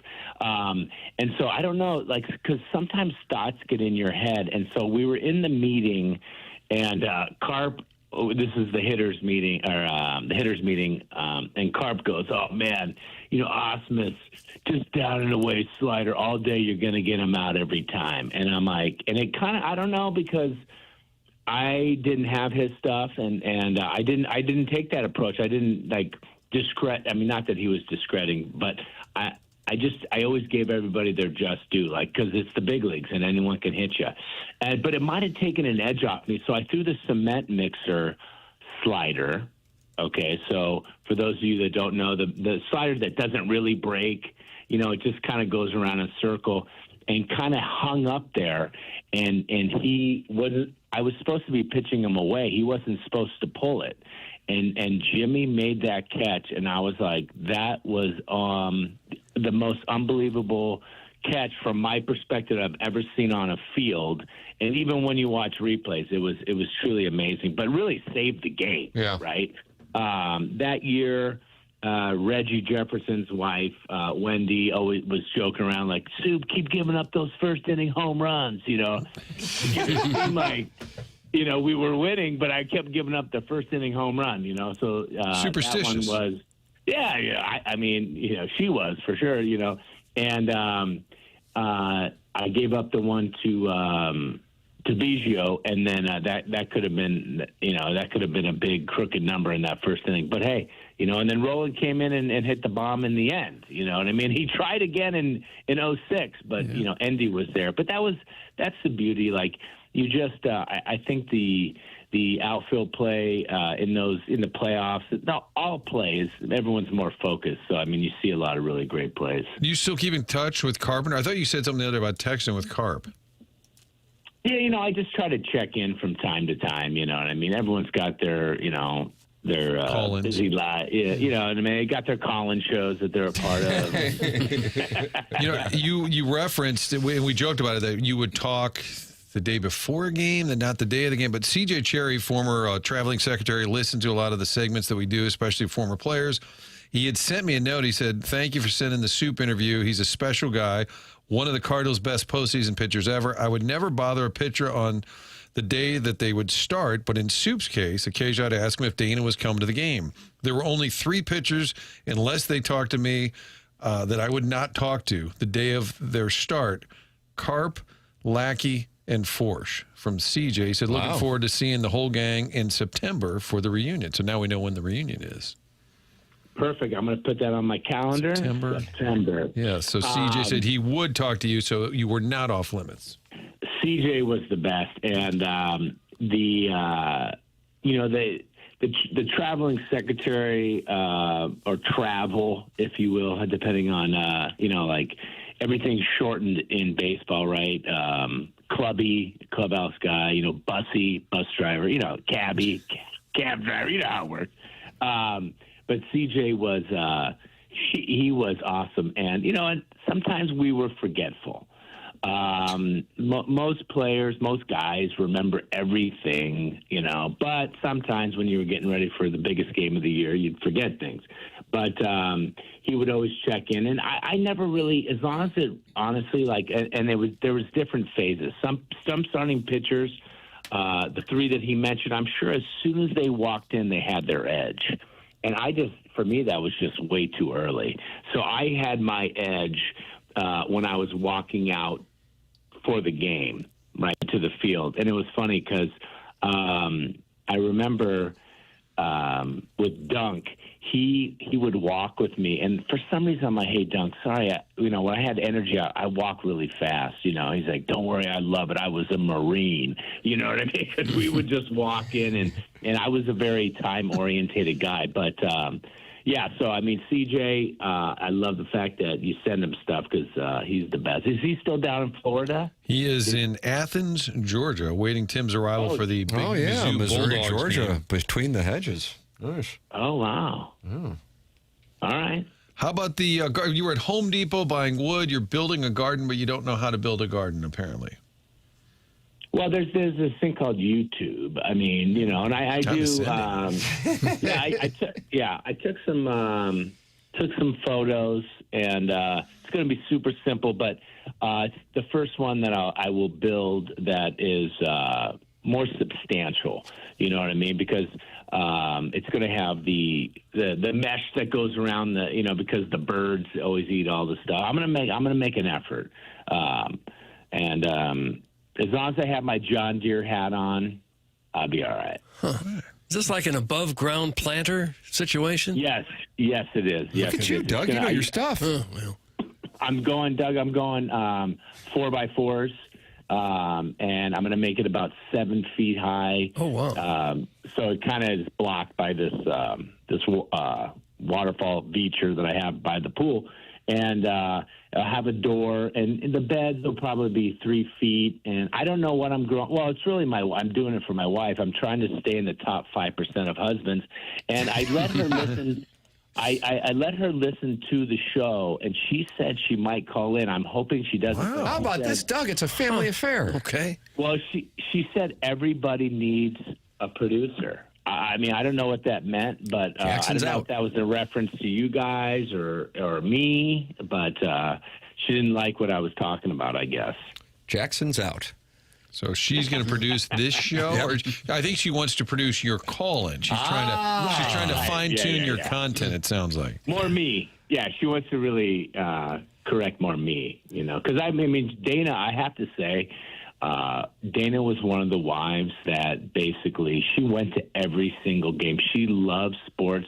She was more of a college basketball fan growing up, but she learned the game. She was one of the few that I wasn't pitching; she was watching, and she really enjoyed watching baseball. Wouldn't it be great if the wife said, "Who's pitching tonight?" Carpenter, like, "Oh, cool, I'm going to go." Who's pitching? Me. Yeah, I got to run the kids around town. I'll be like, yeah, it's going to be a long game. Let's. I'm thinking your kids were born in Milwaukee. Is that right? Or at that time, you were a Brewer? Maybe. Yeah. So toward the end of my career, so Finley was born in let's see, hold on, time out. 09? 10 is 9, 10, yeah. 9, yeah. Finley was born in 09.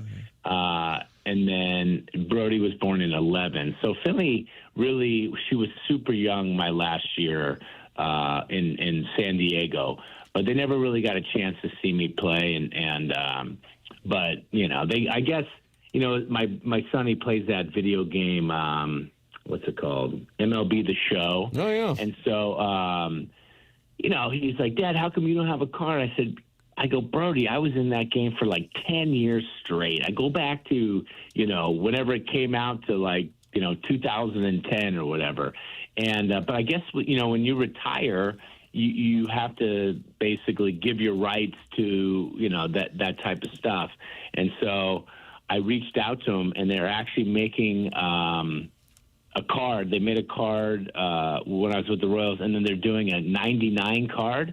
I think that's a big deal. I'm not 100% sure, but a 99 card with the Cardinals for the 06 NLCS. That's awesome. So strong. So 99 overall, meaning like all your stats are boosted because you were so dominant in that 06 playoff run. Yeah, so I had good 15 innings, so I got a 99 overall, whatever it's sick. called. And so it was cool, because some guys like Cal Eldred, CJ, his son, I used to hang out with him in the outfield, and then I became his pitching coach in like 2014, 15, 16 when I was with the Idaho Falls Chuckers. You know what I mean? But so they had kids early. They got to see their whole careers. And then with my kids, they were so young they didn't really see much of a career. Well, they can always go back and watch. Right. Or you just put it on a loop over the mantle. That's what I would do. Hey, kids, guess what's playing tonight? Game 7. Oh, yeah. Hey, you guys ever see this? Oh, you should throw this pitch. But, it's funny when you watch 04, 06, 07, or in that time period, it looks so old. I'm like, oh, my gosh. Like, the games now, it's so clear. And you see, it's just unbelievable. They're doing interviews while they're playing and stuff. Like, when you watch our games, it seems like it might as well be 1940. Yeah, the footage, it's amazing. It didn't take long for the video to date. Yeah, real quickly. It really did. It's really hard to believe 20 years have gone by. That seems really like yesterday. It's pretty incredible. But you guys have aged well. Yeah, I feel like we're looking really good. I feel like we're looking really good. And you're still top 5% in husbands. Wow. After all these years, I always tell her, after retirement, I'm still in the top 5 because every time she complains to me, I say, look, I'm in the top 5. What are you looking for? But where was Doug back in 06? Because it would have been there. Side by side, we're all there, holding you accountable. Really? I must have made a real impression on you. Did we meet? You sure? He did a lot of the local television, side by side, all shoving those microphones in your face. Hey, talk about tonight's game. Oh, what do you want me to talk about? Just, I don't know, something. I'm going to have to, because I'm sure I have to, because, I have a picture of all the scribes. And so those were the reporters I would talk to, the writers, right? So I call them scribes. Yeah. And so I got every single one of them. I got their photo, and then I got them to sign an autograph, and I made a memorabilia piece. I'll send you guys it. It was actually pretty cool. But it was, the writers and the reporters in St. Louis, it was awesome. It was really a great place to play. How about that, Doug? Then you get the Brewer retirement package that Kyle Loesch also got. That's the way you do it, Tim. Have some That's great. what it's called, the Brewer retirement package? Yeah, they gave it to Loesch, too. It's a great run in St. Louis, and then the Brewers just throw a big heap at you and say, happy retirement. There you go. Was the media treatment in St. Louis any different than anywhere else you played? Yes. I think I felt you guys tried to understand the situation before you blasted people. I think in a lot of places they just go right for the jugular, whether in print or on or TV or radio is always different. It was, because you had the, that's how radio worked. But I really felt like they tried to understand the situation. I think there was more of a relationship there. I came up with the Boston Red Sox, and that was a weird environment. So, I was young. I was 20 years old. Boston's like a fishbowl for the Red Sox players, you know, and so it just taught us how to handle media, and so that's kind of where when Joe told me I was Vanilla Ice, like that was a direct result of coming up there, and I just think St. Louis, Kansas City was really nice too, I have to admit, but just I don't know, just different type of reporting. How about that? Look at that, Doug. Another pat on the backside. So the media is soft in this town. It really is when it gets down to it. I wouldn't say soft. I would say like fair. Like so. I learned this. Oh my gosh, I cannot remember his name. We used to call him Duke in Kansas City, but he always used to say, "Oh, you know, so and so used to say." Quote me warmly and accurately. And so I always used to say that from 99 on, but it was like, you know, people would change your quotes and you know, modify it and use it, you know, how to tell a story. But I mean, I didn't see that happening that much in Missouri. Look at that, Doug. We're men of honor in the Show Me State. Stepdad Gary texting in said, wife informed me last night that she has become a soup lemming. There we go. You now have lemmings for your call-ins. Oh, my gosh. Yep. You got fans. How about that? I appreciate. I mean, that is. I'm going to have to look that word up, though. Lemming. What is that off? It's a little awkward, though. Tim Soup texted me yesterday and said, "When is payday?" I'm like, "Well, yeah about that. That's a conversation.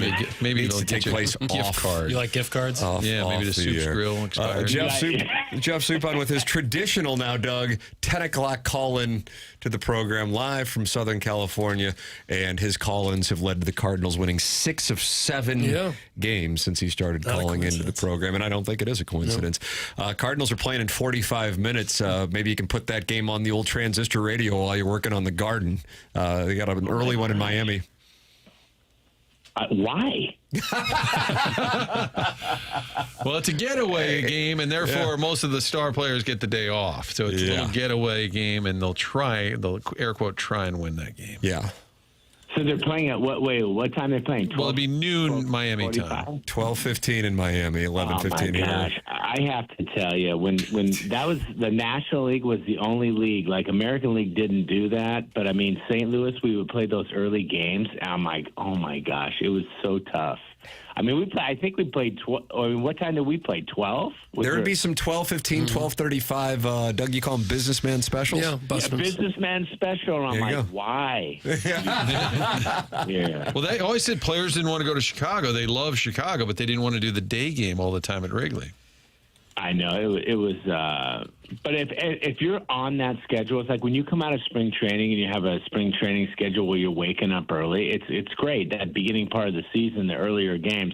But once you get on a night schedule, I mean, it's hard. It's a tough adjustment. I mean, it's not. I mean, even for the best, I mean, it's a challenge. So. But you guys can do it all the time, man. Yeah, well, we're really talented athletes, but we chose to do radio instead. Journalism is just in our blood. I know, but I mean, you guys have unbelievable voices. I've been listening now for 6-7 days, and I've noticed. How about that, Doug? Clip that off, Jackson. Get that in the promo as well. Even Jackson, Even Jackson. I heard his little intro. How about that? Excellent. Oh, he times it every time we have a guest. Tim, I time it. Every time we have a guest, he's like, real quick, I got to do an update before we get to the... I'm trying to show off. NBA knowledge. That call up to Los Angeles. Yeah. Go out there. Oh, man. Well, hey, listen, I wish I had an update for you guys on Finley's game. We had a little bit of rain yesterday, and we got rained out, but everywhere else they played, I was so bummed out. It was a big game. That's all it takes in L.A. The game against Notre Dame get rained out. Has it been rescheduled? Rains in Southern California. Tony. It doesn't really, but the last few years we were out of the drought. I mean, we've had a ton of rain, and I was so bummed out that we got rained out. Ooh, that rhymes. Navy caps on the road, baby. Yes, Navy caps on the road. It always goes back to it. Jeff Suppan live from L.A. 6 straight days, and the Cardinals are on a heater in the midst of these call-ins. Sup, always enjoy the call. Thanks so much. All right, be well. There he is. That's Jeff Suppan with us on the Callier and Thompson phone lines. This is TMA 101 ESPN.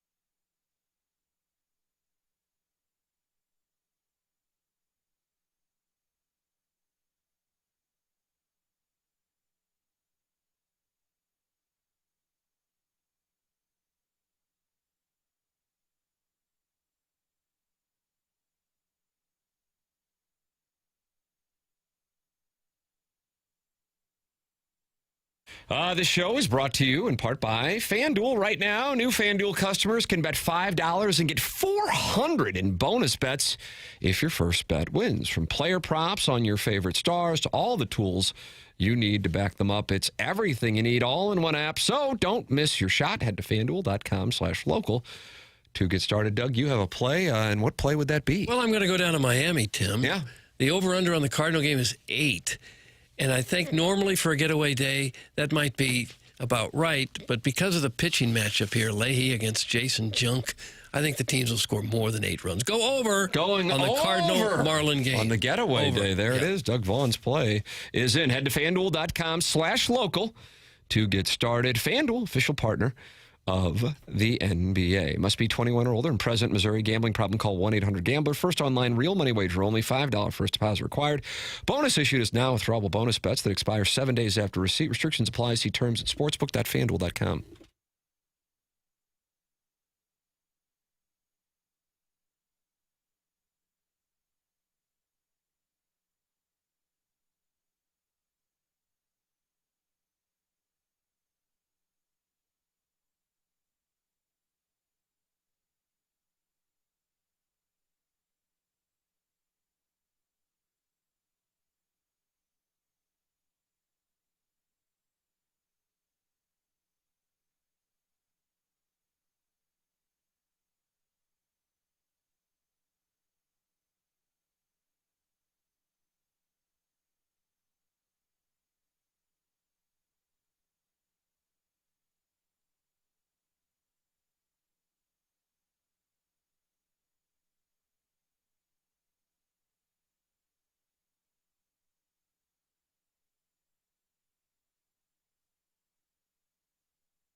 This puts it in perspective. TMA 101 ESPN show is broadcasting from the Stiefel Studios. Tim McKernan, Doug Vaughn, Chairman Kurt sliding into today as Martin's got onboarding. And Jackson Burkett is on the 1s and 2s. Coming up, we'll have the winner of our Design Air Heating and Cooling email of the day. BK and Ferrario at the top of the hour on today's program. For those of you who like to podcast like the Dickens, Mike McGreevy called live from Miami, where the Cardinals will take on the Marlins here in about a half hour. Then we were joined in studio by the Blues, Doug, former president, current transition president of hockey operations, I believe, is the. But I mean, for how much longer? Well, I think GM is the title he's moving from to president of hockey ops. Either way, he said he's in this transition with Steen. But either way, he was in studio. Doug Armstrong for about 20 minutes, and then Jeff Suppan called into the program for the 6th straight show. But the Cardinals are on a heater during the 6th rate show. His luck will really be put to the test today based on the lineup they're trotting out there. But, Doug, you are on the over of the Cardinals and Marlins. Yeah. So is Chairman Kurt. I mean, should I roll with you? It does feel like a good day to zag. Think so? Well, then that means now everybody's zigging. Right, yeah. Now we might have gone over too much. Overcorrection of a correction? Could be, could well be. I just feel like the starting pitchers aren't the best on either team. Jansen Junk. Yeah. Great name. Yeah, we should have told Suppan Unless you're a pitcher. Leahy is pitching again. So that game gets underway here in a half hour, and the Cardinals have the day off tomorrow before taking on the Mariners in St. Louis over the weekend, off to Pittsburgh, and then back in town for what could be, if the team is still playing well, one hell of a series, both from a perspective of the opponent and the attendance, with the Dodgers in town a week from Friday. Won't see Brendan Donovan this week. He is out with an injury for Seattle. The program here brought to you by Brown and Crouppen. Our phone lines brought to you by Collier and Thompson. Doug? If you're watching the Cardinal game today and going into the kitchen for a little snack, you might say, boy, this kitchen's rough. We could use a remodel in here. And then the name Collier & Thompson should come to mind, because they do it better than anyone in town, and they've been doing that since the 1950s. The number one thing for a remodeling company is trust. You have to be able to trust the work's going to be done right. Communication is clear. You got to trust the process.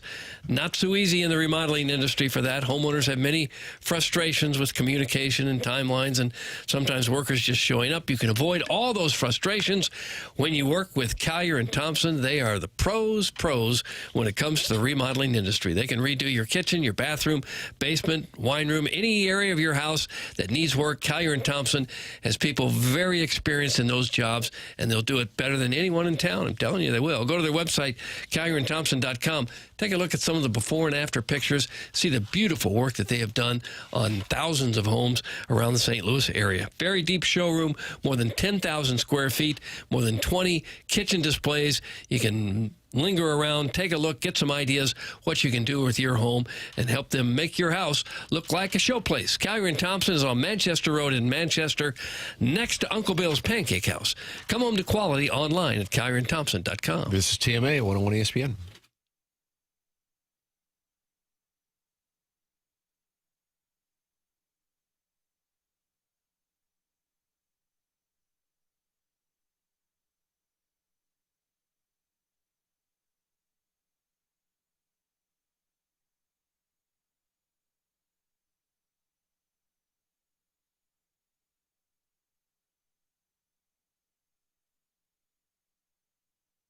You go to VIP Auto Accessories, and they're going to take care of everything. They really are a one-stop shop. That's Tommy Cebulka and Brian Grigg. I just got my windows tinted at VIP Auto Accessories. They have 4 departments really under one roof: commercial upfits, graphic solutions, hail repair and touch-up, and aftermarket. They can significantly reduce the time your fleet is off the streets, giving you a very quick turnaround time. And if it can be done, VIP Auto Accessories can probably do it, from window tinting all the way to hail repair. And window tinting is a lifetime warranty, and window tints are big in the summer. It's warming up. Keep your kids cool in the car. They have a wide variety of customers, mostly local, but they also have people from around the country who come to VIP Auto Accessories. That's the caliber of work they do. That's the kind of reputation they have. For all your commercial vehicle upfit needs, ask for Tommy Cebulka. And for all your aftermarket vehicle accessory needs, ask for Brian Grigg, and tell them that TMA sent you. Go to VIPAutoaccessories.com. That's VIPAutoaccessories.com.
Welcome back to the Morning After. It is 101 ESPN, and we have been joined by Mike McGreevy, Doug Armstrong in studio, and Jeff Suppan here on the presentation. We welcome you to participate in the conversation by going online and talking it over in the Michelob Ultra YouTube chat, youtube.com/TMASTL. And then, of course, you can text in the Air Comfort Service text inbox 314-399-9646. That's how you can get involved on this program. Feeling tired, waking up exhausted, dad bod starting to weigh on you, finding it harder to get excited about basically anything? Well, Mentality can help you out. They're not a macho low-T bro clinic. They're human-centered, and their mission is to figure out what's really going on in your body and your brain. Mentality starts by listening. They'll run real labs and explain your results in plain English, and then build a personalized science-backed plan using hormone therapy and FDA-approved peptide treatments to help get your brain and body back on track. So stop telling yourself and everyone around you that you're fine. Right now, all new patient labs will be covered in your treatment plan, and that's a savings of $250 right out of the gate. Reclaim the old you, the younger you with Mentality. Schedule your appointment now at lowtusa.com. That's lowtusa.com, LOWTUSA.com. That is Mentality. It is 10:49 in St. Louis. Time check brought to you by Clarkson Jewelers. Here on the program, it's TMA 101 ESPN.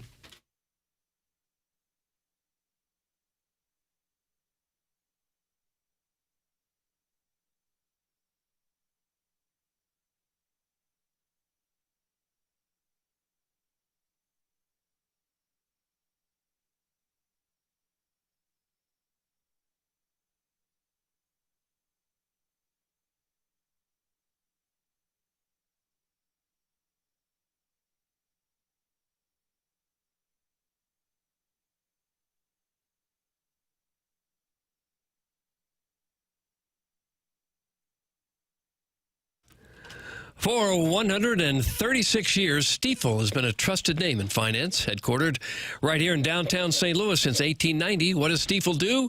Pretty much everything money-related, wealth management, check, banking through Stifel Bank. Yep, own a business? Well, they've got a full-service investment bank for that, too. Basically, if it involves finance, Stifel has a solution for you.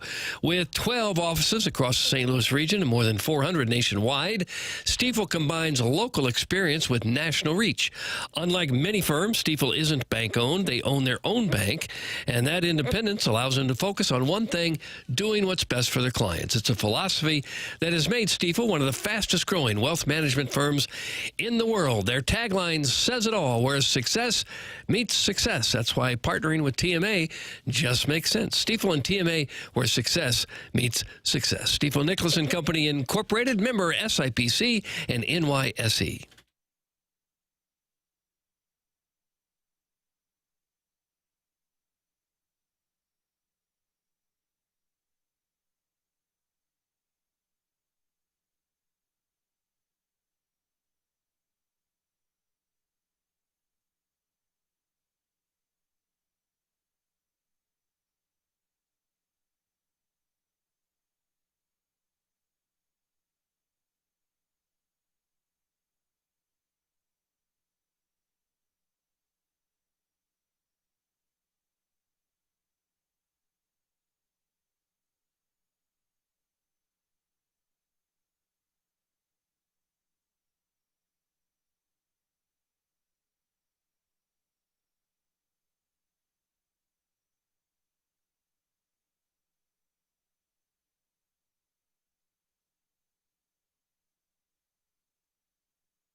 This is Jackson with the Sports Center update brought to you by Saliga Heating and Cooling. Cardinals Marlins, first pitch in just a few minutes here.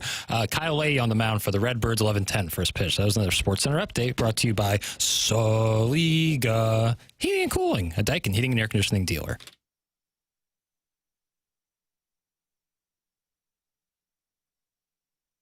Back to TMA 101 ESPN from the Stiefel Studios. Doug Mad Dog is not happy about something. What's going on here, Papers? He's not happy about the NBA playoff schedule. What's wrong with the NBA playoff schedule? Okay, you'll hear it from the man himself. I'd like to hear it. Can we start the game? And don't sit there and tell me, well, the Cleveland fans are going to get annoyed. No, they're not. The Cleveland fan would be happy to get out of it. First off, nobody cares about that series anyway. And the Cleveland fan, as Eddie will tell you, will be very pleased to get out of that building at 8:15. They can go have a nice little after cocktail, a little pizza, and go home and be home in bed by 10:30. They'd sign up for that in a minute. They don't have to be there at 7. Start the game at 6, Nick game at 7, and Denver at 9:30. Be reasonable about it. I think Eddie would agree. Be reasonable. I mean, I'm sitting there on a Monday night. It's 1:30 in the morning, and the Denver game is not over yet. I mean, come on. And then I come to work half asleep and in a lousy mood. Because Eddie's booked Henrik Lundqvist with 50 other people. You figure Henrik would come in there. Yeah, sure, go on, Chris. No. He's doing 20 spots, Chris, and you get spot number 16. I mean, that's a little rough. So now I'm cranky because I stayed up to all hours of the night. And then I can't sleep because I'm wired up on the game. I'm a sports fan. I'm wired up on the game, so I can't sleep. I'm sitting there taking Valium at 3 o'clock in the morning. Wake up at 7:30, half in a bag. I mean, that's not the way I should start my day. 6 o'clock Cleveland, 7 o'clock Knicks, 9:30 Denver, and we all can say goodnight. Maybe by midnight if we're lucky. Is that the worst thing? But like everything else, the NBA, Major League Baseball, and certainly the NHL, they sell their soul to television, and they lose control of what time their games they're on. The only league that can get away with it is the NFL. They're going to take your money and then tell you what time you can put the games on. The NBA, the NHL, and Major League Baseball, as Eddie will tell you, is not allowed to do that. They take every nickel, and then they stick the games on Prime Video, where they screw up the Jerry West video, and you can't see technical difficulties in the fourth quarter. 14. I'm tired. Damn it. Oh. 14 in front of the hour. We continue. Doug, tonight they're excited to defend their title in Oklahoma City, and that one will get underway at 8:30, which will not delay Chris Russo. That's not too bad. I'm surprised he feels like he has to stay up to watch every game, no matter how late the end. He's taking Valium at 3 in the morning, waking up half in the bag. That's outstanding. Prime Video had some problems, did it? I guess. I don't know. Now, I was watching the Cardinal game last night in the 8th inning, and the picture started to go fuzzy on me. I got a new TV. I don't know if because I'm streaming that now. It's likely internet. Internet connection could get you. Yeah, might have been the internet. Okay, I was wondering if it was MLB. I did not The other notice stations it. looked fine, and I thought, I wonder if MLB's having problems with the broadcast here. Could be internet. Just my TV. Yeah. Dallas and Minnesota, by the way, they get the usual Central Division slot with the puck drop around 8:47 tonight in Minnesota. So That's there you go horrible. for what is a series that truly would be worthy of a Western Conference final taking place in the first round. That'll get underway at around 8:47. It says 8:30, but we've lived through enough of 8:30 Blues playoff starts to know it's really 8:47. BK and Ferrario are coming up next. Time for us to shut it down. Email the day winner today. Oh, who would it be? Buck Swope. Buck Swope is one, the Design Air Heating and Cooling email of the day. For Jackson Burkett, for Chairman Kurt, for Martin Kilcoyne, for my brother Kevin, for Douglas Elvin Vaughn, I'm Tim McKernan. This has been The Morning After, presented by Brown & Crouppen on 101 ESPN.